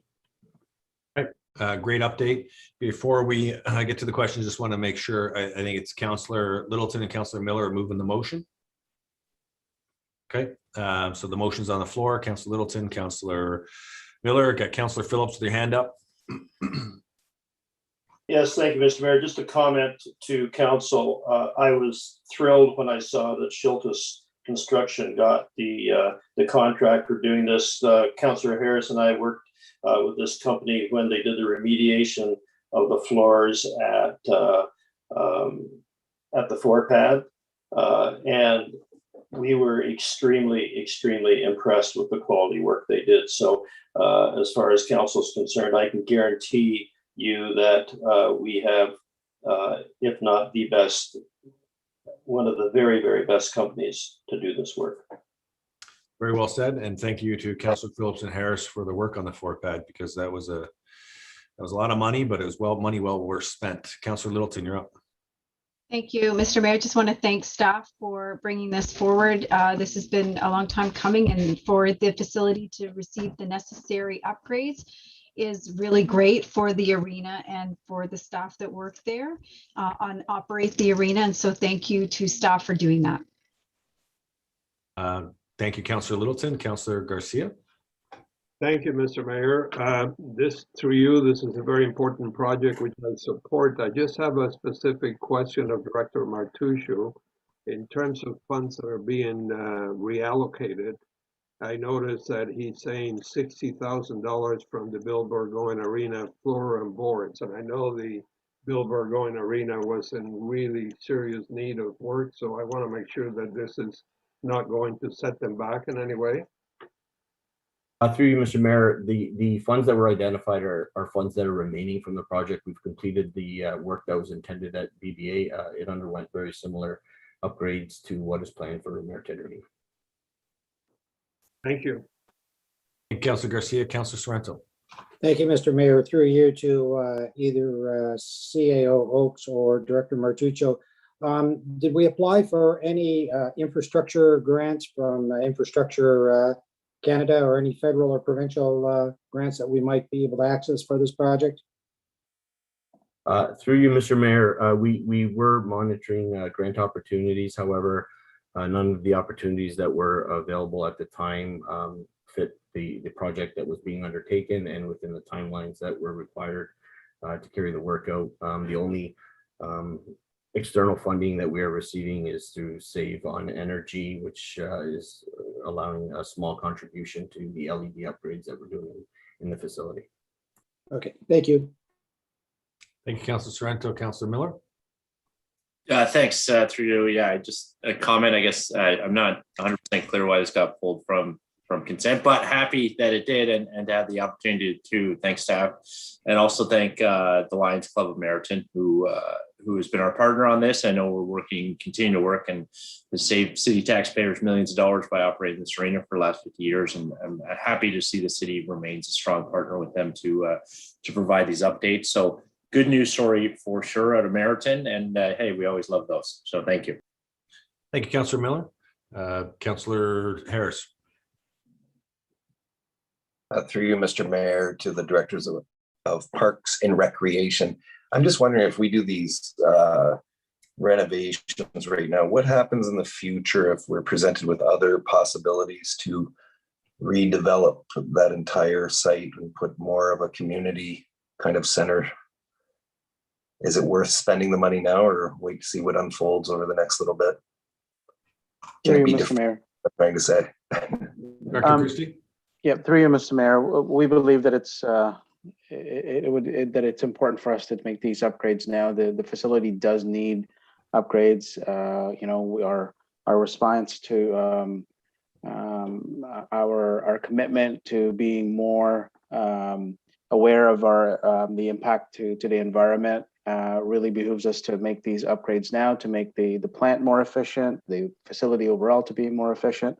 And I don't believe, I'm not an engineer, but I don't believe that any of the upgrades that are occurring right now would preclude us from being able to add to the facility if that were to come to fruition in the future. So I guess my follow-up question is the equipment or whatever things they're doing, would it be possible to, if you ever twinned an ice pad or if you built onto the building, put an indoor pool or things like that, is there potential? Maybe I can take that through you, Mr. Mayor. The upgrades to the refrigeration plant are minimal. It's the evaporator condenser that's being replaced. We are replacing the dehumidification system. It's failed a few times in the last couple of years. But the upgrades to the floor and boards, we can always tie that into a new plant if we decide to twin the arena. We could also look at implementing heat recovery and other energy efficient or environmental initiatives to help make the facility more energy efficient should it decide to be twinned or another type of community use be added to the building. Okay, so I guess my next question, since you're replacing the humidification and the evaporator and things like that, will you be sending in some technicians to perhaps salvage some parts, since we might be able to reuse some of the existing parts on some of the equipment that's at Bill Burgoyne, instead of just throwing everything out? Because I'm pretty sure there's going to be some useful things on there. No, the equipment that's being replaced is part of the tender and will be the property of the successful low bidder. The equipment is all at end of life, and the refrigeration plant at BBA was replaced last year with a new, much more energy efficient system that doesn't use some of the similar parts that are at Merritton Arena. Okay, thank you. Okay, thank you, Councillor Harris. Seeing no other further questions, I, for one, appreciate the boards being replaced. They are some of the hardest boards that I've been shoved into on a number of occasions. And so I'm hoping there'll be a little bit more give so that when I continue to get shoved into the boards, I won't get hurt. And, that's because people like hitting you. I would still like the boards to give just a bit. I think those boards were installed in like 1970 when it was customary for people to get hurt when you went into the boards. That being said, it's great for the next generation of Merritton Bulldog hockey that will take place in there. And there'll be a lot of great athletes that come out of that facility once it's upgraded. So with that, I'll turn it over to the clerk to call the question. Through you, Mr. Mayor. Councillor Littleton. Yes. Councillor Miller. Yes. Councillor Phillips. Yes. Councillor Kushner. Yes. Councillor Harris. Yes. Councillor Porter. Yes. Councillor Dodge. Yes. Councillor Garcia. Yes. Councillor Cisco. Yes. Councillor Sorrento. Yes. Councillor Townsend. Yes. Councillor Williamson. Yes. And Mayor Sendzik. Yes. And Carried unanimously. for Councillor Miller, and he is correct. The reason why it's in front of us because it was a transfer of funds from one budget allocation to the next. So that's why it's in front of us. Or staff would have been able to reallocate, but the threshold was too high. That's why it's in front of us today. So we'll move over to a sub item that was lifted for delegation. We have a delegation on sub item 10, correspondence from Mr. John Crossingham regarding the official plan. Council will hear a delegation from Mr. Crossingham regarding sub item 10, and he has 5 minutes to present, and then there could be questions of the presenter, and then we'll move from there for a council discussion. So I want to welcome Mr. Crossingham, a proud Rotarian, a Paul Harris Fellowship, someone who has been active in our community for many, many years, and also very well known in the planning community as well. So Mr. Crossingham, over to you. Good evening. We have slide 2. Good evening. The next 5 minutes could be the most important 5 minutes in the future of this city. I want to begin by showing you why the R3 zone on the 14 sites I've been mentioning are in breach of your approved official plan. The official plan says zoning bylaws will be used to implement the policies of the plan by regulating land use and buildings and structures, and may be more restrictive than the provisions of the plan, but not less. And bylaws will be established to show that land use zones will permit the type, the type of development specified in the plan. Now, the lands in question at all 14 sites are designated low density. They were low density, they are low density. But because a mistake was made, a fully armed R3 zone is marauding low density sites, wreaking havoc with compatibility. The next slide. Compatibility is the OP's tool to obtain smooth infill. New developments in St. Catharines will be primarily by way of intensification and redevelopment, and urban design will have a significant impact on how new development will fit with established areas. One of the things you must look at are building scale, height, gradation of height, and massing. Next slide. Here's the reality of the zoning. What we have are 9 townhouses flanked against the backyards of 3 properties. Next slide. The OP tells us to be careful also with the spacing of buildings and the placement of decks, basically platform structures. Next slide. The zoning bylaw doesn't care about this at all. There are no standards with regards to this. What you see on the left is one of 9 buildings that are being constructed that are twice the height of the surrounding buildings, that have a deck 10 feet in the air above the height of the roof of the neighboring structures, and only 14 feet away from the property line. Next slide. Oh, and by the way, those are slab on grade structures. They won't put a basement in it so that you might get it down a floor. But that's what the zoning bylaw allows, and that's what's being shoved at us. The bylaw, the official plan also says that you have to take into account adverse impact on adjacent properties and minimize the impact of access and circulation. Next slide. Welcome to the poor people at 8 Valerie, the building outlined in red. They not only have the same kind of 3-story balconied units in their backyard, but they also have in their side yard every single in and out for the entire project of 72 units. Does it come as any surprise to you that the people at 8 Valerie sold and left?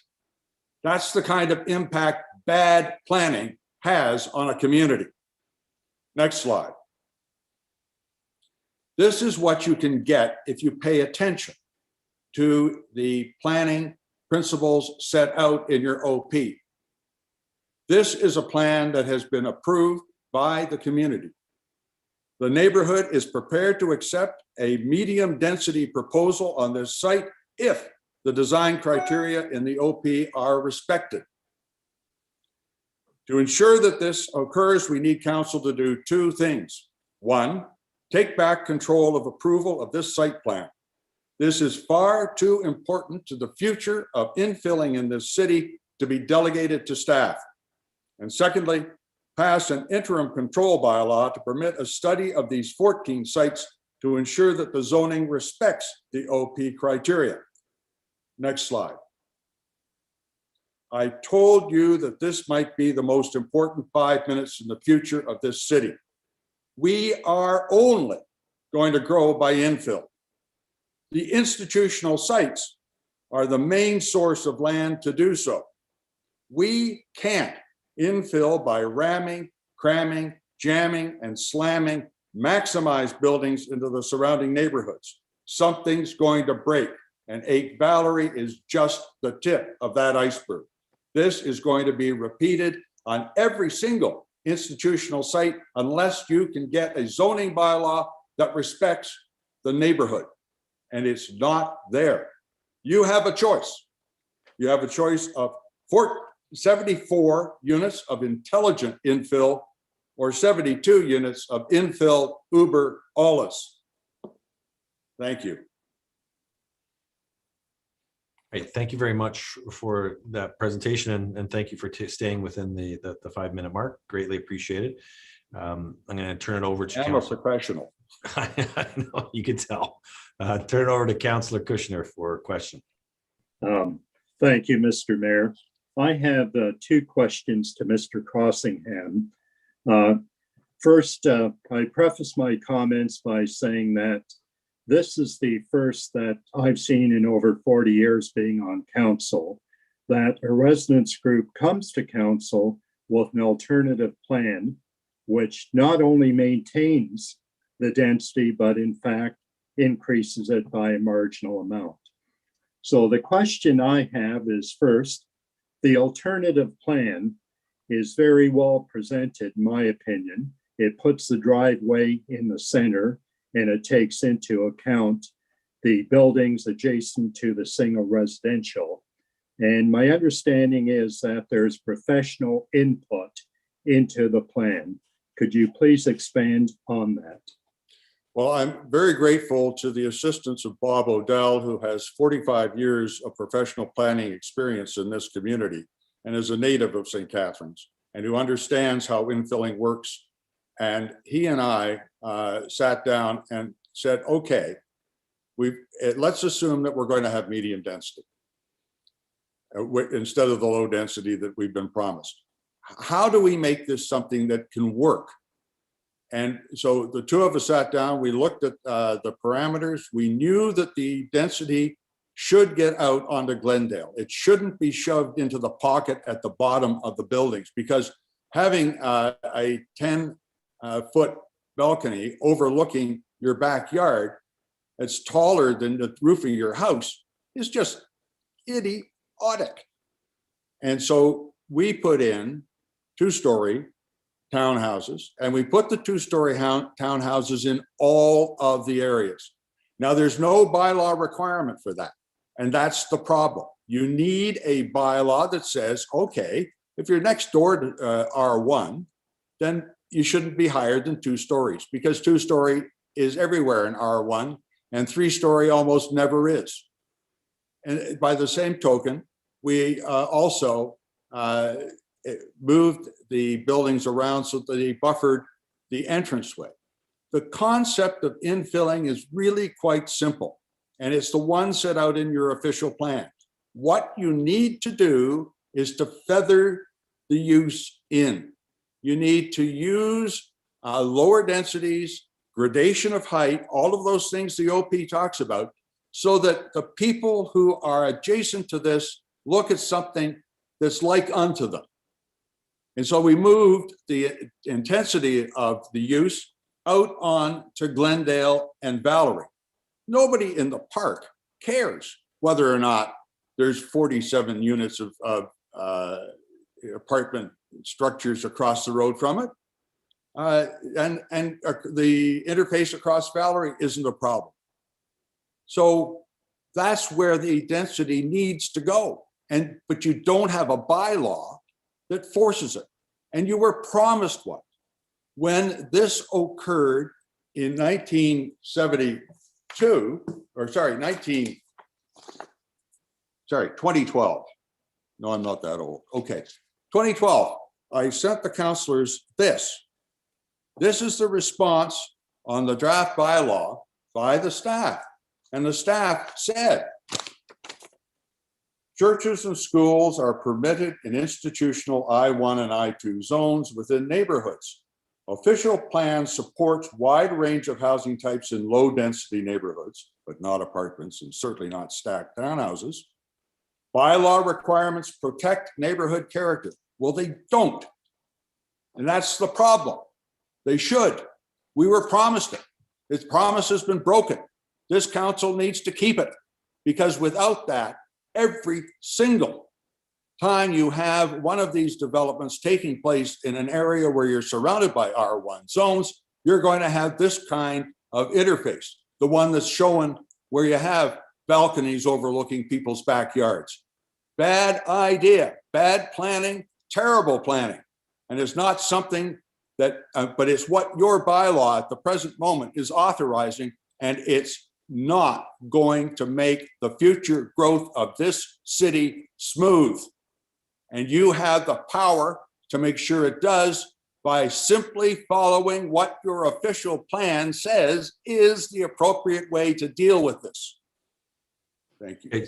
So Councilor Kushner, I'm just going to ask the city clerk and Bonnie, just in terms of there is an LPAT hearing that's involving a property matter, and I just need to know from your perspective where and how, what we can do here, because we're talking about now a specific site, a site that is currently going for LPAT. So I'm just going to ask the clerk for some clarification. So I don't want to get council into any kind of compromise. Through you, Mr. Mayor, I believe this file is at LPAT, and I believe that's where the discussion is taking place, and that council shouldn't open it up here. I believe Councillor Kushner may have a motion that he was going to present this evening. I have a position in connection with that if you wish to hear it.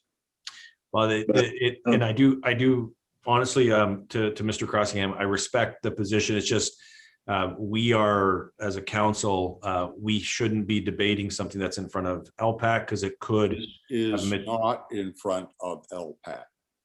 Okay, I'll bring on the director of planning just for clarification. There's an appeal, all right, but it nothing to do with what I'm putting forward tonight. Nothing at all. No, but the council questioning and discussion is getting into the merits of that specific development. So that's where I'm trying to make sure that we're not going to be in a position where, because our staff still have to be involved in the LPAT. I'll go over to Director Kitse and just ask for the opinion there, just so that we don't go offside on any of our discussion. Thank you. And through the mayor to the rest of council, I'm pleased to provide a status on the property known as 150 Glendale.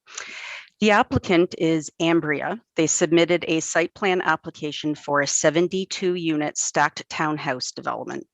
The proposed stacked townhouses are approximately 11.4 meters in height, which is roughly about 3 stories high.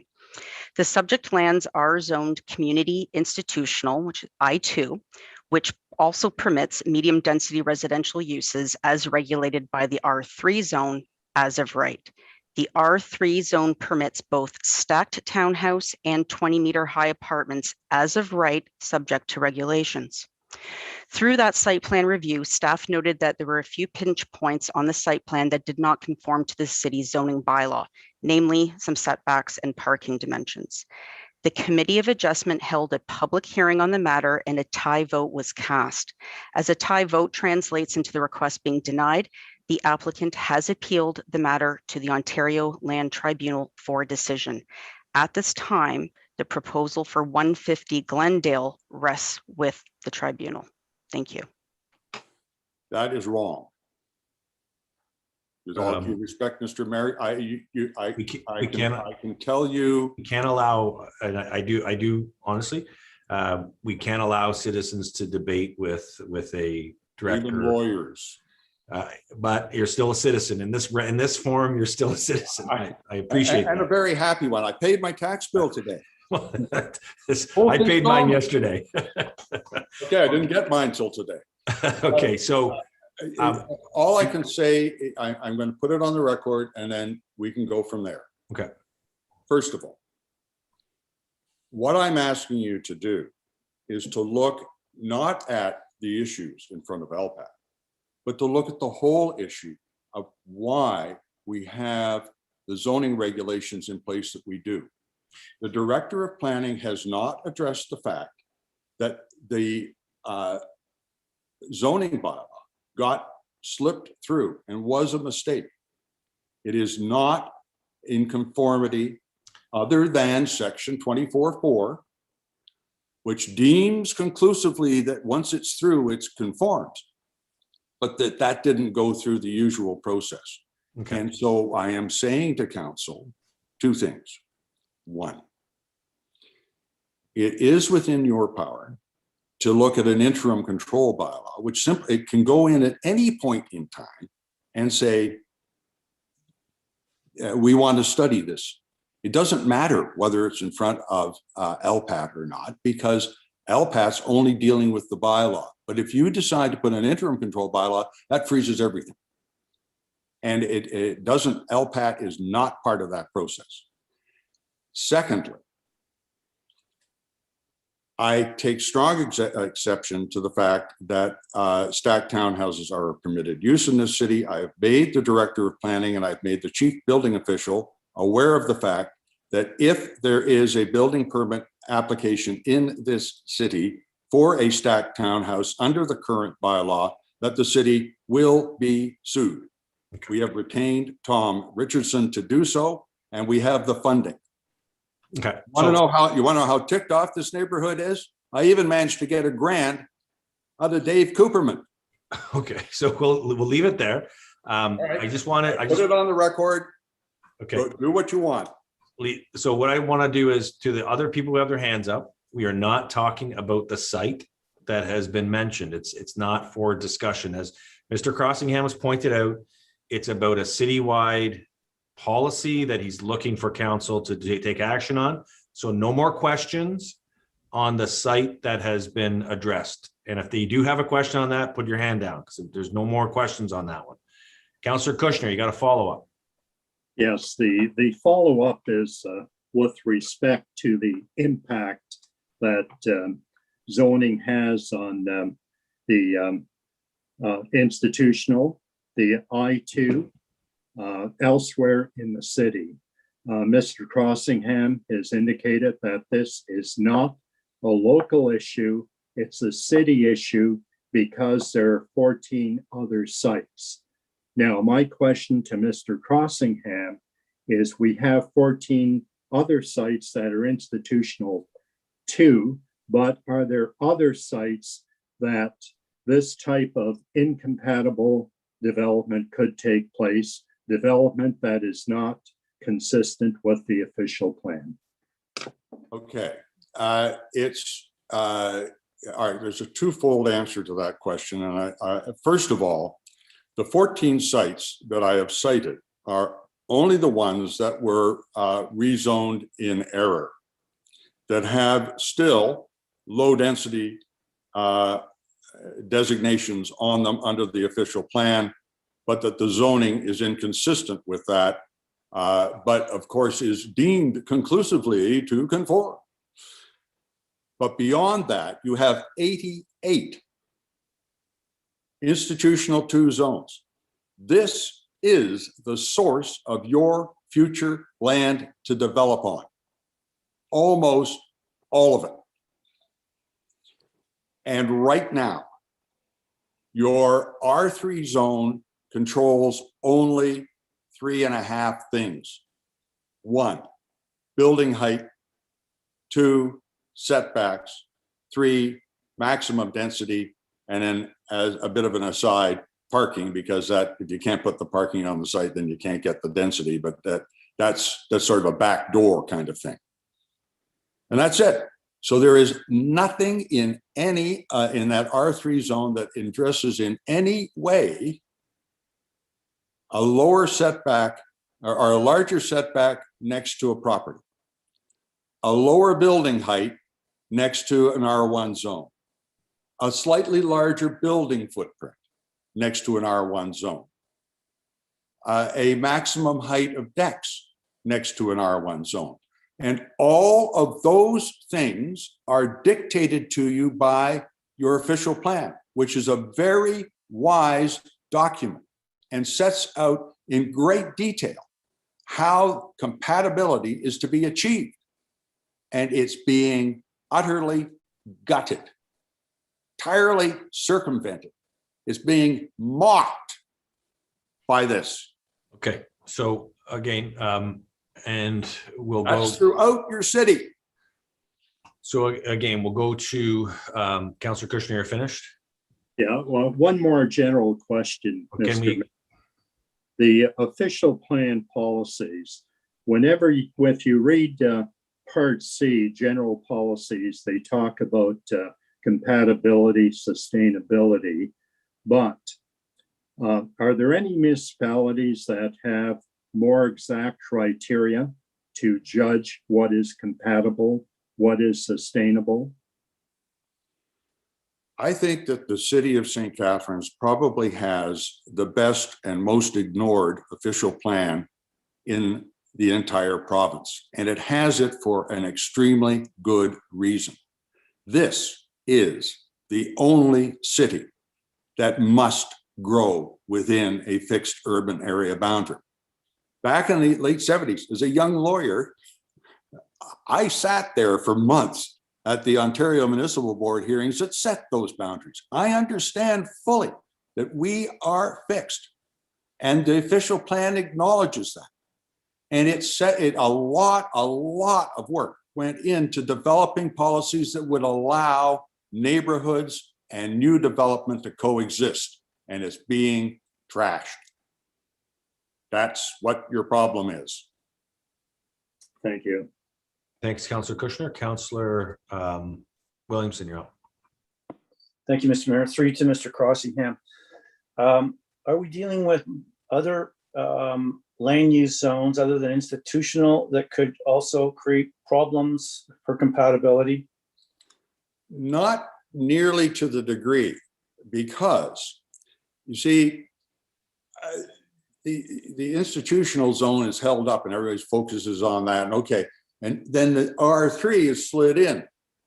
And to some degree, if the R3 were properly drafted and had the kinds of transitional provisions in it, so that as you move from the R1 zones that are going to be hard against these into the R3 zones, that transition was done in a manner that the official plan tells you it must be done in, and we aren't doing. The R3 zone has no standards, and that's your problem. And your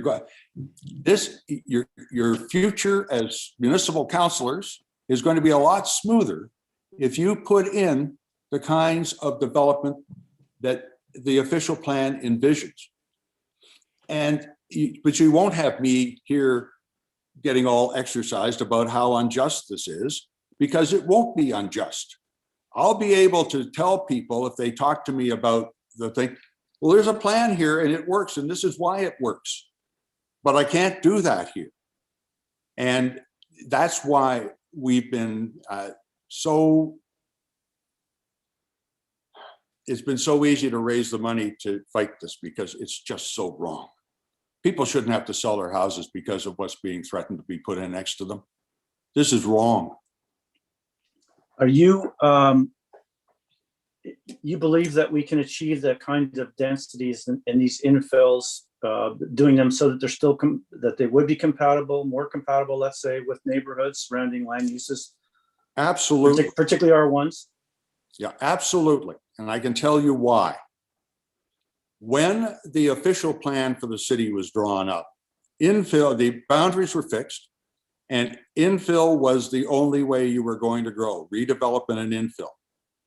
And that official plan would not have been approved if the city could not demonstrate to the approval authorities that they were able to achieve their growth over the next 20 years, which still has another 10 years to run, by developing at the density set out. And that included low density on this site.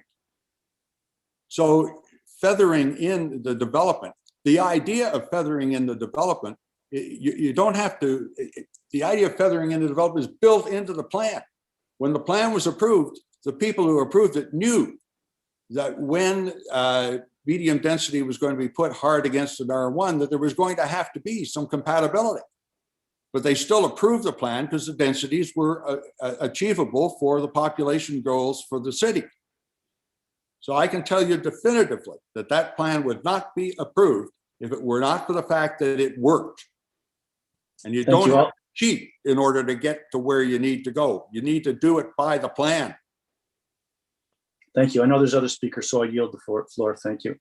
Thank you, Councillor Thank you Williamson. very much, Councillor. Councillor Harris?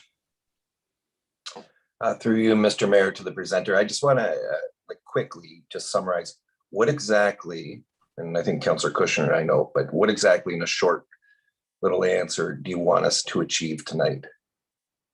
Take back control of this site plan. Okay, so this is not, here's don't delegate this to staff. This is way too important. Okay, but you've been around a long time and been involved in municipal dealings as a lawyer. You know how things work. Chances are we would take your information and ask for a report and have staff come back to us. Now, is there a time frame that you would think is appropriate? Because staff are going to need some time to digest this and perhaps come up with an idea of an interim bylaw. Because what you're asking is councillors, Councillor and I, Kushner and I are a little bit more familiar with it, but you're asking councillors to kind of make a decision on the fly. And, you know, with your experience, you know, it doesn't really work that way with councils typically. They want all the information in front of them.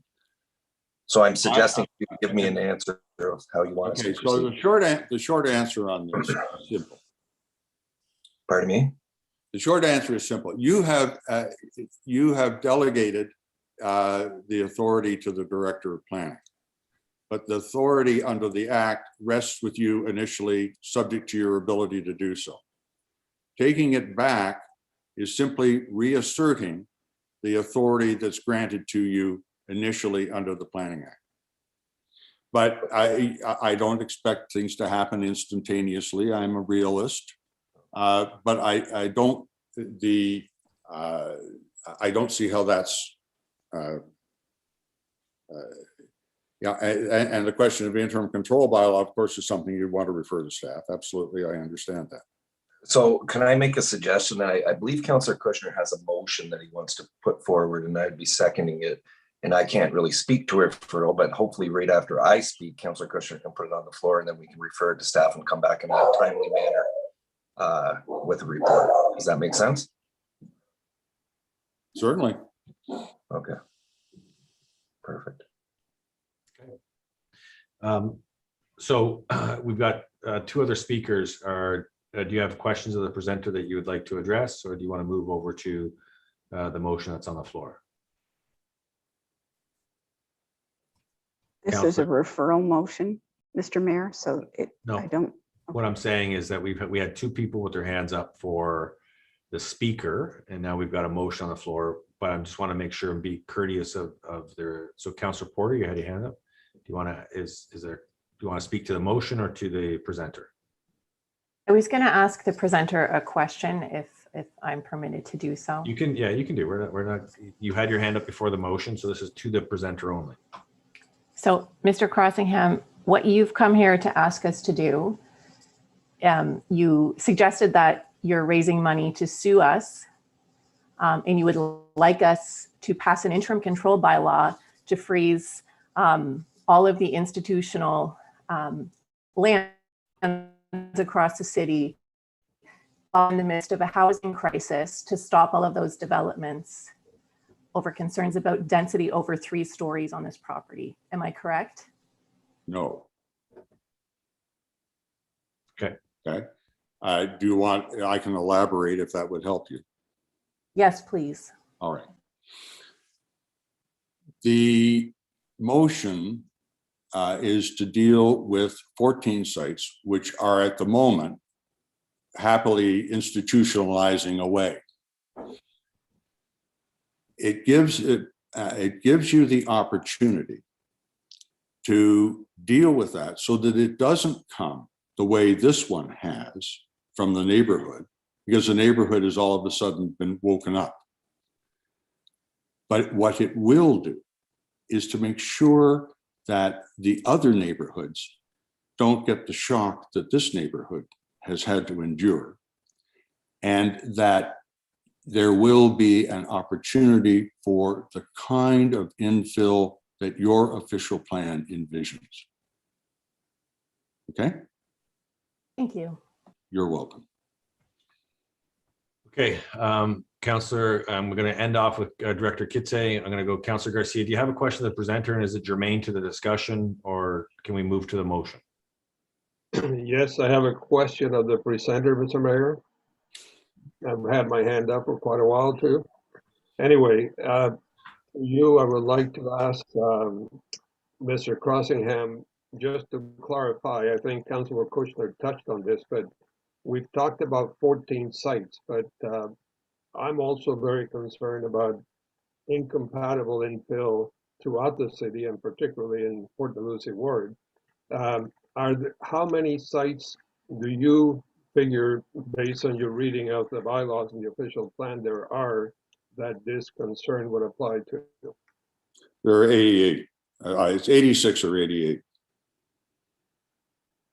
But it's particularly egregious with regards to the 14 because they were promised low density.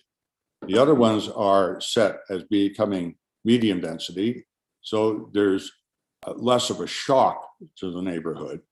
But nonetheless, that doesn't mean that the terms set out in the official plan with regards to compatibility and the management of compatibility through sound building design is not germane to the entire city. Thank you. And these institutional sites, like these 88 or 86, they're all right now, for example, churches or? Schools, churches, community halls, that kind of thing. Okay. Thank you. Okay, thank you, Councillor Garcia. Okay, so we're going to move to the motion. So thank you very much, Mr. Crossingham, for your presentation. It's been a pleasure. And so we'll have a motion to receive that as part of the motion. So Mr. Crossingham, thank you very much. And there's that. And Director Kitse, as we head into this motion, I'm going to turn the floor over to yourself. Thank you. Through the mayor to councillor and the speaker, I'm going to attempt to answer some of the questions that should have been directed to the Director of Planning to begin with. City staff have reviewed the speaker's opinion and can agree that official plan policies and zoning bylaw regulations can always be clarified and/or revised to better reflect the realities of the day. Planning staff will be commencing a zoning bylaw housekeeping exercise in Q4 of this year. We are happy to undertake a review of this issue at that time. Zoning housekeeping exercises always have opportunities for public review and feedback. We welcome the speaker's participation in that process. The issue before you tonight is not one that warrants an interim control bylaw. The city has evoked several ICBLs over the past 4 years, including already doing a residential infill and intensification study in 2017. Furthermore, the Planning Act does not permit to apply interim control bylaws on properties more than once within a 3-year period. The cannabis retail bylaw and interim control bylaw in 2019 for retail stores also included the I2 zones. As such, we cannot undertake an interim control bylaw. Furthermore, repeated use of ICBLs, in addition to constantly revisiting past council decisions, erodes trust in the process and has significant impacts to private investment and municipal reputation. But most importantly, in the last 3 years, the only uptake of this zoning has been the Memorial School on Welland Avenue, and permits have not been pulled. There is simply no urgency to this issue. Staff have already committed to reviewing the request through the appropriate channel, being the housekeeping zoning bylaw amendment process. Thank you. Okay, thank you, Director Kitse. So we have a motion on the floor, and it was a referral. So no discussion on the referral. Councillor Kushner, I'm not going to let you speak to it. It's a referral, so if you have a clarification, you can clarify. Yeah, it's thank you, Mr. Mayor. It's the clarification that council received the presentation from John Crossingham and the correspondence. Okay. That the correspondence and presentation by John Crossingham, et cetera, be referred to staff. Okay, thank you, Councillor. Councillor Harris, are you seconding this? Wherever he went, okay. I don't see him on the screen. There he is. I'm here. Okay. I'll just look to the clerk for a vote. Through you, Mr. Mayor. Councillor Williamson, Yes. Councillor Townsend, Yes. Councillor Sorrento, Yes. Councillor Cisco, Yes. Councillor Porter, Yes. Councillor Phillips, Yes. Councillor Miller, Yes. Councillor Littleton, Yes. Councillor Kushner, Yes. Councillor Harris, Yes. Councillor Garcia, Yes. Councillor Dodge, Yes. and Mayor Sendzik. Yes. And that's carried unanimously. Okay, a lot of work forthcoming, and that will be something to keep an eye on as we move forward with other projects that hopefully will be coming forward in the next little while to address some of the housing issues that we're facing. We got 3.5 financial management services, and this has been a lifted report, and I believe it was lifted today at around 3 o'clock. And so just turning it over, I guess, to Councillor Garcia, who lifted it off consent.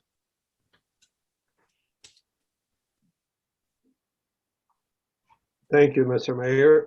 I will be brief. I'm not an insurance expert, but pardon me, it caught my eye that the staff were recommending that we retain a consultant for up to $30,000 on insurance. And my understanding, and I had a discussion with the treasurer earlier today, is that this is the kind of job that insurance brokers do.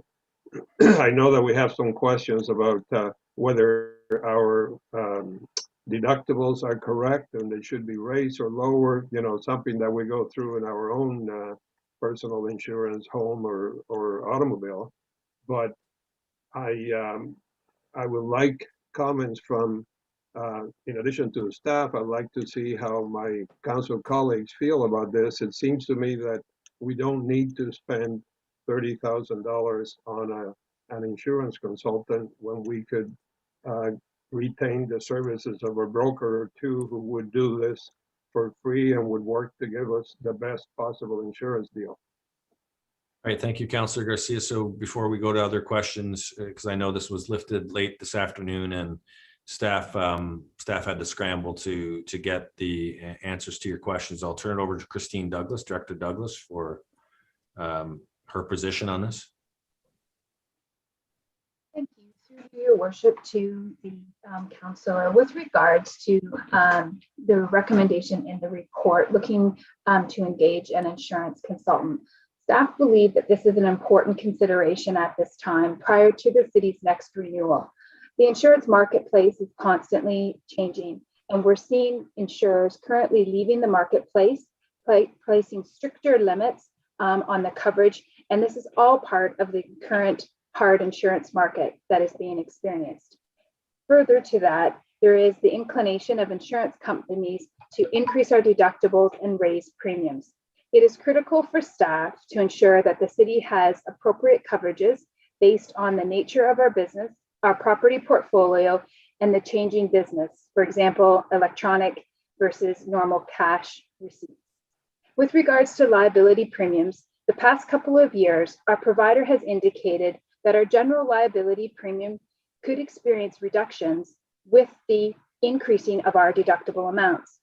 The engagement of an insurance consultant would be in partnership with the city and our current insurance provider to conduct an actuarial evaluation and analysis, which would help staff to ensure that the city has the appropriate reserves in place should we need to confidentially move to a higher deductible limit. And should staff determine in consultation with our current provider and the consultant that that is the best path forward for the city. The insurance portfolio at the city is a shared responsibility with financial management services, realty insurance staff, as well as handling the insurance renewal program and the claims being handled by legal services team. We want to ensure that we complete this review with the insurance consultant now, well, with the opportunity to thoroughly review the options and to have the analysis completed instead of at renewal time or during the RFP process when insurance providers may arbitrarily force an increased deductible upon the city. This is something that has been experienced in the past couple of renewals with our property terms for the city. Therefore, it is at this time that the staff would like to request that council consider our recommendation to engage an insurance consultant for the 2021 renewal period. Thank you, Mr. Mayor. Okay, thank you, Director Douglas. Okay, we got a couple hands. Councillor, we'll go with Councillor Cisco. Sorry. Thank you, Mr. Mayor. I was going to ask a question similar and ask the treasurer to outline. I had a good conversation with Ms. Douglas today, and her explanation for why this is the desire of staff and the right path forward made a lot of sense to me. So I won't be supporting the motion as it stands on the floor. If it fails, I'll be happy to make the staff recommendation to retain the consultant. I think Ms. Douglas did a good job there explaining the benefits to going down this path. And I think we've seen insurance at the city go up, and pretty much any organization that I've been a party to is experiencing exactly the same problems right now, where insurance rates are going up for a variety of different reasons, whether it's cyber or property.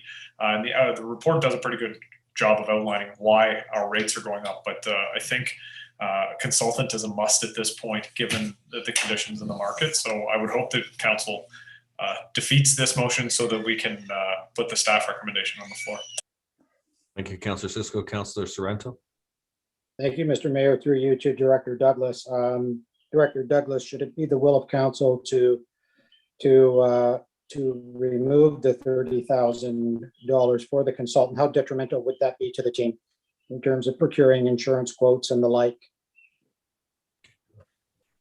Thank you. Through the mayor to the councillor, we're actually making the request to engage the insurance consultant, estimating that will be at a cost of $30,000. We're recommending that come from the insurance and litigation reserve, which has adequate balance of $453,000 to fund this expenditure.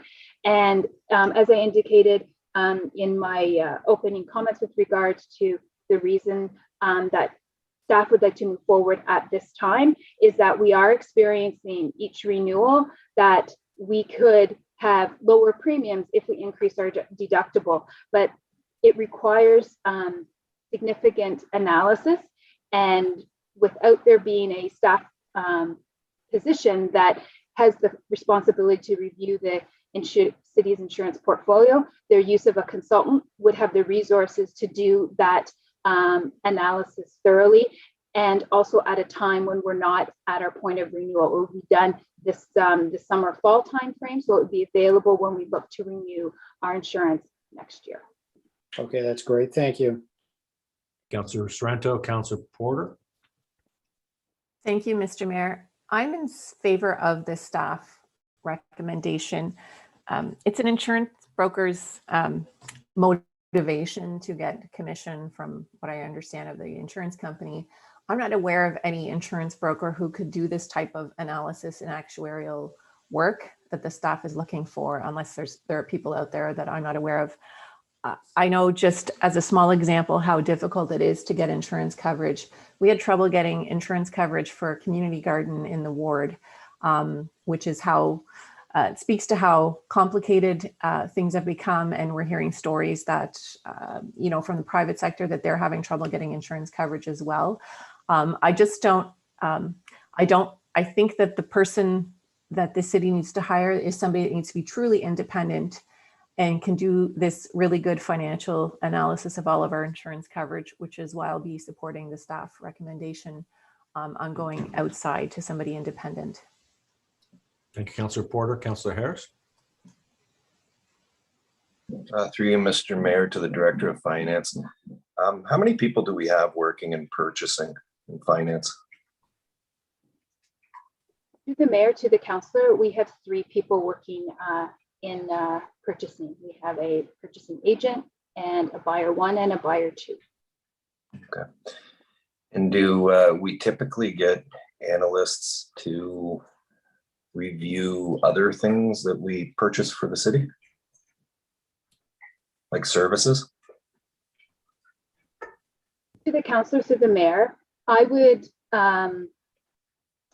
I would liken this use of a consultant similar to how we use our engineering consultants to look at properly designing and developing a construction project and perform that analysis for us. And then the staff team would move forward with the recommendations based on that review. So therefore, it is something we are seeing happening more in the marketplace.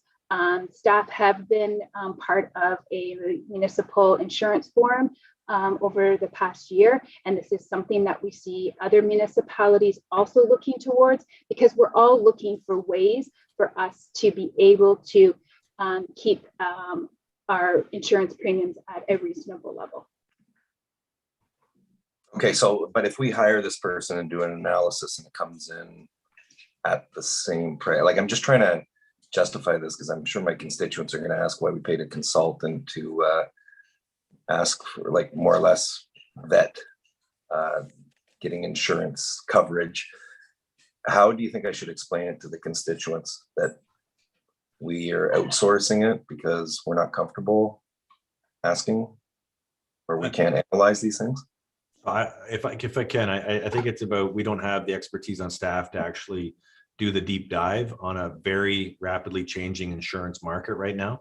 Okay, so I guess my next question would be, you've mentioned something about a municipal working group or something. What are the other municipalities in the Niagara region doing? I guess that would be to the Director of Finance. To the mayor, to the councillor, it is my understanding through our working group that the Niagara region is considering something similar with regards to their insurance program. And there are a few other municipalities who are also looking to go forward with using a consultant to review their insurance programs. We're seeing providers of insurance in the municipal sector leaving the marketplace. So therefore, the number of options that are available to the municipality for insurance coverage is shrinking. And when that happens, that results in those that remain increase our premiums. And with us engaging with a consultant who can look at that, they can help staff make a determination. Is it financially beneficial for the city to look at raising our deductible premiums, and what do we need to do and have in place to consider that? So for that reason, that deep analytical actuarial evaluation is not something that we have someone on staff that is able to do at this time. Okay, so I guess my next question is, like, I'm just thinking out loud here. So the first part of the motion, I'm fine with. The second part, would it not make sense to put that on hold until you could come back with information from other municipalities and perhaps AMO, with what other municipalities in AMO, like the game plan is when dealing with insurance companies, prior to us making a decision to spend $30,000? Through the mayor to the councillor, the reason we're making the request at this time is that we've been experiencing the past two renewals. The insurance provider continually has come back to the city indicating that our premiums could be reduced should we increase our deductible limits. And I feel that this is the appropriate time for staff to move forward with engaging a consultant to help us make that determination. I don't think that the insurance market is going to change significantly. The information that we are receiving is that the market conditions are going to remain in this hard market until the third quarter of 2022. So that is past our next renewal period. Therefore, I think it makes most sense to move forward with this review of our insurance program at this time frame, and so that we can make a decision. Is it financially responsible for the city to move forward with issuing an RFP in the new year with regards to our insurance program based on the information that we retain from this review?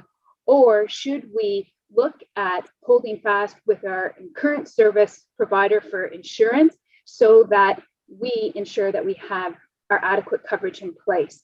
We have also noted that other municipalities who have went to the marketplace in this hard market, that they have not been able to get coverage at their current deductibles or within the same premiums. therefore, I think it is a wise step for the city to move forward with a consultant at this time. So I guess through you, Mr. Mayor, to the Director of Finance, you mentioned to stay firm with the existing provider. Would it not make sense to stay firm during this next year and then come back with the information from other municipalities in AMO and then make a decision on which way to go?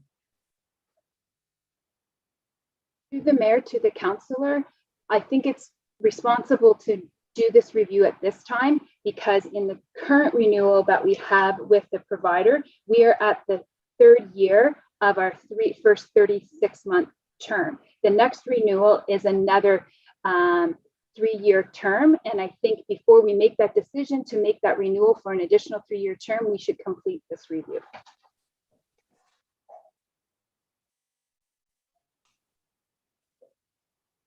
Okay, but okay, never mind. I'm good. Okay. Can I ask that I'm not sure if anybody's asked this yet, but we're going to divide this in. Can we break this into two separate, break the motion into two separate things? You can split the motion at the time. Thank you. Councillor Phillips and Councillor Townsend. Thank you, Mr. Mayor. To Director of Finance, have we ever had to do this before as far as hiring a consultant? Thank you, through the mayor. Yes, we have used an insurance consultant previously when the city had not went out to RFP for a number of years. And prior to us going out to the marketplace in 2015 for insurance services, we did utilize an insurance consultant to help us at that time. Because we hadn't been in the market in proposal for a long period of time, the scope of work was different than what we would be looking in this type of review. Okay, the consultant of that, do you have any idea what the fee was at that time? Of course, it was 5 years ago, so things have gone up, but was it around the 30,000 mark or was it a lot less? Through the mayor to the councillor, it was around $10,000 at that time. The work, as I indicated, was a different scope of work. That's why we're asking for a higher limit, and because of the additional years since that last time. And do you see this last question? Do you see, in the future, every time we are renegotiating insurance services, do you see you recommending to us the hiring of a consultant each time, or is this a one-shot deal? Through the mayor to the councillor, at this time, I believe that this is something that we should be looking at this time. I don't believe it's something that we would necessarily need to engage each renewal year, but I just believe because of the current state of the insurance market, I believe it is something that the city should definitely be considering. Thank you. Thank you, Councillor Phillips, Councillor Townsend, and Councillor Littleton. Thank you, Mr. Mayor. Through you to the Director of Finance. Is it fair to assume that even with this $30,000, that by bringing in this consultant, that consultant can hopefully find at least $30,000 of savings, or if not more? Through the mayor to the councillor, I don't know if it's a linear relationship with regard to the work that we're looking for this consultant to do. The consultant is going to review the entire coverage that the city has, all of the programs that we are covered by, as well as our deductible limits, and then also looking at our claims and our loss history and providing further analysis on those claim loss. There is the potential that they may identify savings, but I think more importantly, staff at this time is looking for the consultant to provide advice as to what type of deductible limits that we should be carrying, what type of reserves that we should have in place so that we can improperly manage the city's risk. Okay, thank you. Thank you, Councillor Townsend. Councillor Littleton. We call the question. Okay. Motion to call the question to the clerk. Call the question as a show of hands. I'll second the motion if you want. Okay. Second by Councillor Harris. Just show of hands, Councillor, to the city clerk. Through you, Mr. Mayor, is this going to be a split motion or is this going It's to be? No, we have to vote to call the question, right? Okay, yes, sorry. Just show of hands. Call the question. Thank you. That's carried. Okay, now we got the split vote. So we'll go with the first one is the one in yellow. And call the question on the first one. Through you, Mr. Mayor. Councillor Dodge, Yes. Councillor Garcia, Yes. Councillor Harris, Yes. Councillor Kushner, Yes. Councillor Littleton, No. Councillor Miller, Yes. Councillor Phillips, Yes. Councillor Porter, Yes. Councillor Cisco, Yes. Councillor Sorrento, Yes. Councillor Townsend, Yes. Councillor Williamson, Yes. and Mayor Sendzik. Yes. And the first paragraph is passed, carried. So for the second one, it's a negative, so it's for the staff not. So just so counselors are aware that you're voting on the negative of the motion. And Councillor Harris, did you say you would second this? Yes. Okay. Okay. Councillor Williamson, No. Councillor Townsend, No. Councillor Sorrento, No. Councillor Cisco, No. Councillor Porter, No. Councillor Phillips, No. Councillor Miller, No. Councillor Littleton, No. Councillor Kushner, No. Councillor Harris, Yes. Councillor Garcia, Yes. Councillor Dodge, No. and Mayor Sendzik. No. And that's lost. Okay, Counselor Cisco, motion on the floor as budget chair. Yes, Mr. Mayor, the staff recommendation that staff be directed to retain a consultant. Okay, So on the second paragraph, the staff recommendation, Councillor Cisco, Yes. Councillor Porter, Yes. Councillor Sorrento, Yes. Councillor Townsend, Yes. Councillor Williamson, Yes. Councillor Phillips, Yes. Councillor Miller, Yes. Councillor Littleton, Yes. Councillor Kushner, Yes. Councillor Harris, No. Councillor Garcia, No. and Councillor Dodge. Yes. Mayor Sendzik, yes. and that's carried. And just for dating on this, when can we, to the Director of Finance, when can we expect to have information back on this matter? To the mayor, I would anticipate early Q1 of 2022. Okay. Councillor Williamson, just got a clarification. This goes back and maybe through you to the clerk, Mr. Mayor. Consent item number 2.2. I want to express my a negative vote on that. I meant to be voted opposed to it, so I'm not sure what the process is at this stage since they were passed as a consent group. So is it, because most of those are just for receive, so there is no decision on them, Counselor? So if we, Yeah, well, I'm just want to be noted as opposed to agreeing to 2.2. So what's 2.2? Because if we go to receive, we're not agreeing to it. That's the proposal to declare the surplus lands, the 400 square feet in front of the library. So that's, we haven't I'm done not- that yet, Counselor? Counselor, we haven't done that yet? Oh, I'm sorry. Okay. So thank you, councils. We have a motion to ratify forthwith. The council adopt these items approved forthwith by the General Committee on Monday, June 14th, 2021. Can I have a motion to ratify? Councillor Dodge, second by Councillor Sorrento. All in favor, show of hands. Thank you very much. So we do have one motion on the table. Hopefully it won't be a long discussion.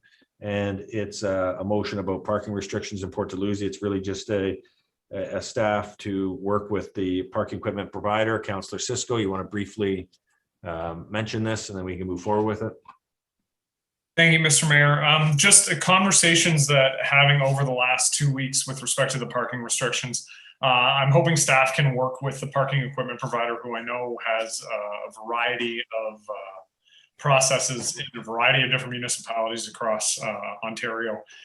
Consult with the equipment provider as well as the area business owners and stakeholders just about best practices. There are concerns amongst business owners and staff people and just their ability to park. And when we put in place our regulations for Sunset Beach and Lakeside Beach, we put in very similar regulations, but there is a hopefully continuing to thrive and improve and in thriving business district in downtown Port Dalhousie. And so I'm hoping staff can work with the parking equipment provider on novel solutions that may exist and consult with stakeholders in the area, including businesses.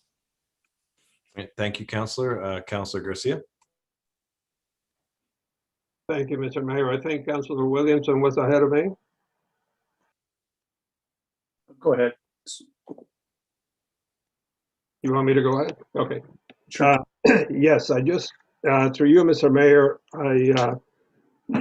pardon me, I contacted Councillor Cisco when I saw that that motion, and I wonder if he could share with us when he says that residents and business owners from across St. Catharines have expressed concerns, if he could elaborate on that. And the reason being that certainly in Port Dalhousie, I keep in touch with most of the business owners and numerous residents, and I've only had one concern expressed by a business owner so far, which was for parking along Lakeport Road and the problem they have with their staff. And I have referred that to our senior staff who are looking into that, but I'm really curious to find out what else Councilor Cisco has heard. I think that discussion could probably go offline. I don't know if it's germane to today. So if you want to go offline and have that discussion with Councillor Cisco, feel free to do so. Okay. Any other questions, Councillor Garcia? No. Perhaps, sorry, Mr. Mayor, perhaps some clarification on the equipment provider and how the equipment provider could help here. I'm not sure I understand that either. But I could probably answer that, Mr. Mayor. Okay, if you could do it briefly. The equipment provider also provides parking services for other municipalities that have beaches like Toronto, Barrie, and they have different ways of managing paid parking, entrance into the beaches, mixed uses for the parking lot. So I think Councillor Cisco and I just thought it might be valuable for staff to engage them and perhaps come up with some other solutions than someone standing under a tent and demanding the CID. I'm pretty sure that's what we're thinking. So. Okay. Councillor Williamson, you're up. Thank you. And through you, Mr. Mayor, to the mover of the motion, when you talk about other stakeholders, we can include residents who live in the nearby neighborhoods too. Is that the intention of stakeholders, their property owner citizens as well? That was actually the intention of the word stakeholders, was exactly that. Thank you. Local residents in the neighborhood, because I know they will have concerns with any changes that may be made. So we need to make sure everybody's on the same page. Thank you. Thank you, Councillor Williamson. Councillor Miller. Yeah, just I don't really have a problem with this. Obviously, it's consultation's good, but I guess I was curious to the mover just because I haven't heard a single word about this really, like if there was any way to quantify how many residents or businesses have expressed this concern. So over the course of this weekend, I had conversations with, I think, 5 different individuals, one of whom I know is a business owner and another business owner from last weekend. I can present logs if anybody wants to see them.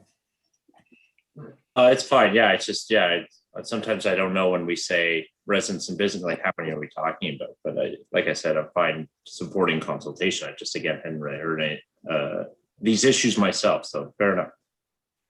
Thank you, Councillor Miller. Councillor Porter. Thank you, Mr. Mayor. I'm really not sure what the parking concerns are. It's really not clear. I do know that sometimes the parking is full in Lakeside Park. I'd love to get statistics on that, but it's a few weekends in the summertime. And I think maybe one of the concerns is the fact that people who work in some of the restaurants might need a parking pass. And if that's the case, I think we should be explicit about that. I did ask staff to look into that at some point, and I don't know if this would be a friendly amendment, but I think we just need to get really clear. Everybody complains about parking, and I don't want this to turn into, I don't want to revisit this year. I need to know what the specific problem is and kind of the conversation to solving that specific problem. I don't want to reopen this parking debate this year. I think that the business owners, that kind of covers that, and business employees. So I think you'll capture that in that. And going back, you're absolutely right, Councillor Porter. We actually talked about that when this original motion to engage the local businesses and stakeholders. So hopefully we don't have to revisit it.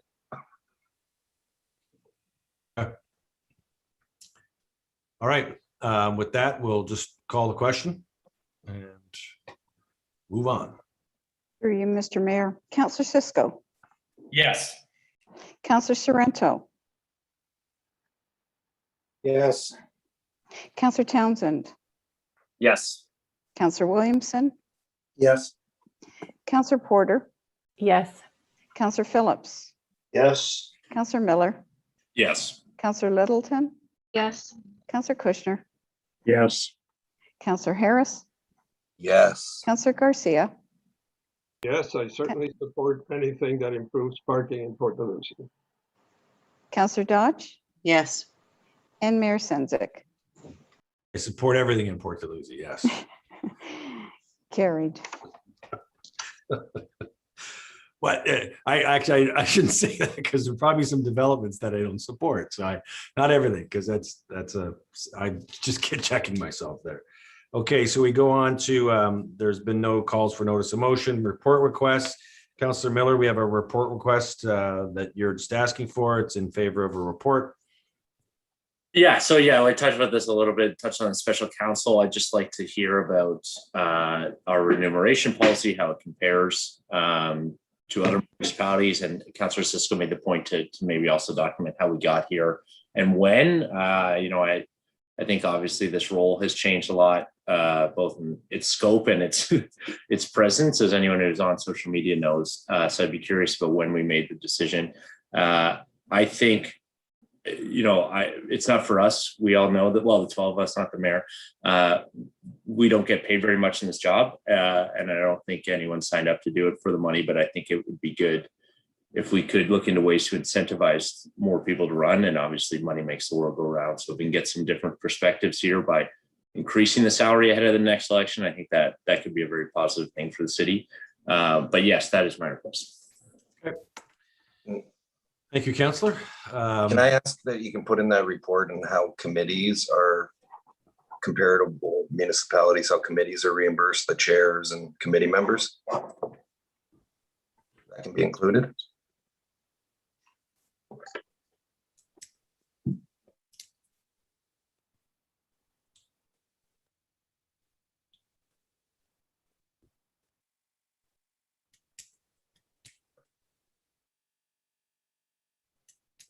Councillor Littleton. Thank you, Mr. Mayor. Isn't that what was coming out of the meeting from last week? Is that we're going to be looking at committees? I think it's redundant. The only thing I'll look to the clerk is that, because that was a special meeting related to stakeholders of Holdco and Hydro, this formalizes it within a city council setting, but I'll ask the clerk just to clarify if it's a duplication. Through you, Mr. Mayor, I believe it was for Holdco, and I believe this, I assumed that this one meant committees, the larger committees, advisory committees, and sort of committee of adjustments and those kinds of committees that are citywide, that we look at vacancies for. Clarify that the motion that was at Holdco would just go back to Holdco. So this one would come back to council. Sorry, yes, that's correct. Councillor Porter. Thank you, Mr. Mayor. I'm not entirely in favor of this, but I don't know if this is a friendly amendment. I would be in favor of asking if staff could look at administrative support for councils and councillors of comparator municipalities. I don't have a problem with the salary. I don't mind kind of even looking at it, but I think where the gap might be for us is in terms of administrative support.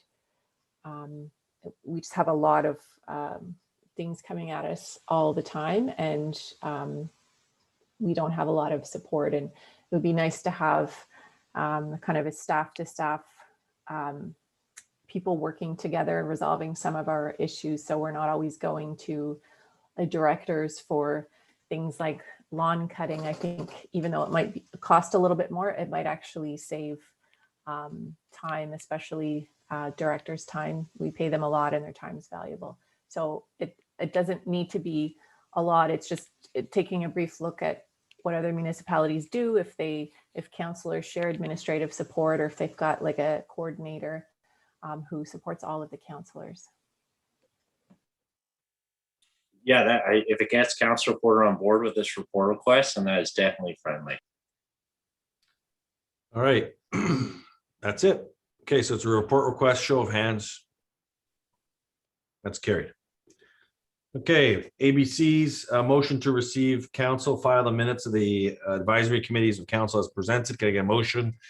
Motion by Councillor, first one hand up, Councillor Townsend, seconded by Councillor Sorrento. All in favor of the ABCs. There's motions arising from the minutes of the Economic Sustainability Committee that the terms of reference for the Transportation Advisory Committee being updated to include one representative from the Accessibility Advisory Committee and one representative from the Recreation Master Plan Advisory Committee. So again, housekeeping, I need a motion for this to go through. Councillor Phillips, Councillor Littleton, all in favor, show of hands. Okay, we now resolve into general committee. So we are going in camera. We're going in camera for a property matter pursuant to bylaw 215-170 as amended, section B20 B20.3C, proposed or pending acquisition of disposition of land by the municipality or local board, Church Street Realty File 2100022. And I'm going to ask the clerk to read the disclaimer before we head into in camera, and I'll have a motion after the disclaimer. By attending the in-camera session, each member of council acknowledges that their obligations under the Code of Conduct, including responsibilities related to the confidentiality of closed session materials and discussions, remain the same as if they were physically present at the meeting. This includes that members of council are not permitted to record the proceedings and that they must ensure that no other person can see or hear any of the confidential deliberations taking place this evening. Thank you. Okay, I need a motion to go in camera. Councillor Cisco, Councillor Dodge, all in favor? That's carried, and follow the buttons over.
Oh, we already did that motion. That was a long time ago. I always think Councillor Townsend's, he's got a green screen behind him so he can throw like any kind of image behind him and it'll be crystal clear. And working on my my video skills. Yes, so great. He goes from this to being a broadcaster for the Weather Channel. I think it's going to rain out tonight. chance of thunderstorms with Kevin Townsend. Best job in the world. You'd never be wrong. Oh, that's good. We got everybody in the room to the clerk. Are we all migrated over? All right. Motion on the floor, and it's council approved the recommendation contained in FMS in 93/2/21, disposition of land pursuant to the discussion that we had in camera. Am I good, City Clerk? We good? Okay, so we're looking at Councillor Porter, Councillor Cisco, and we'll do a roll call on this one. Through you, Mr. Mayor. Councillor Sorrento. Yes. Councillor Townsend. Yes. Councillor Williamson. No. Councillor Cisco. Yes. Councillor Porter. Yes. Councillor Phillips. Yes. Councillor Miller. Yes. Councillor Littleton. Yes. Councillor Kushner.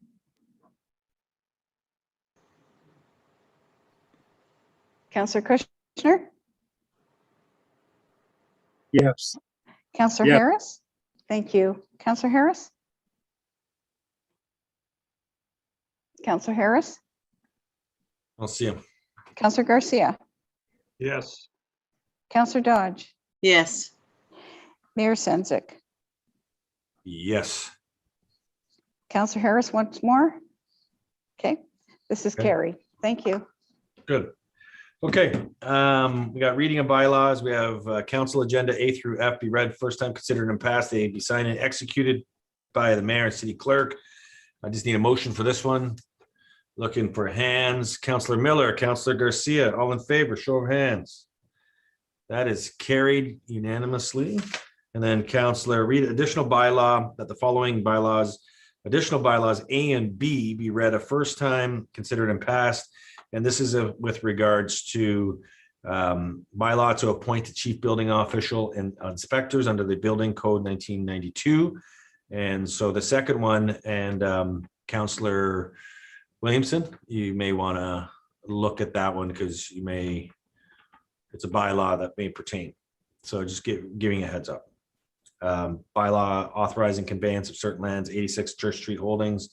One reading with with respect to 54 Church Street abutting 88 James Street. So what I'm going to ask for this is if we can split the bylaw. Bylaw A, all in favor of bylaw A, show of hands. And to make it official, I just need to move it first. Who's the mover? Mover, Councillor Dodge, Councillor Cisco. That's the mover and seconder on bylaw A. Bylaw B, can we keep the same mover and a seconder? That's fine. And bylaw A, all in favor, opposed. So it's Councillor Williamson just noting the opposition there. Thank you to the city clerk. Just want to make sure that that's official. And we now move on to the last item of the evening, and looking to the CAO. It was your first meeting as CAO. Just want to make sure that you're feeling okay. It was a long meeting. Maybe next time we can get shorter meeting if the CAO really does stuff. Just kidding. Great to have you on the team. Got a great council to work with you. They're familiar with you. They respect you. You respect them. Looking for some great things over the next year and a half as we head into 2022 and beyond. That's our term, not your term. Yours is longer. A motion to terminate, and not terminate the CAO, terminate the meeting. Motion to terminate. Councillor Kushner, seconded by Councillor Porter. All in favor. Have a wonderful night. Keep in touch, and we'll talk to you soon.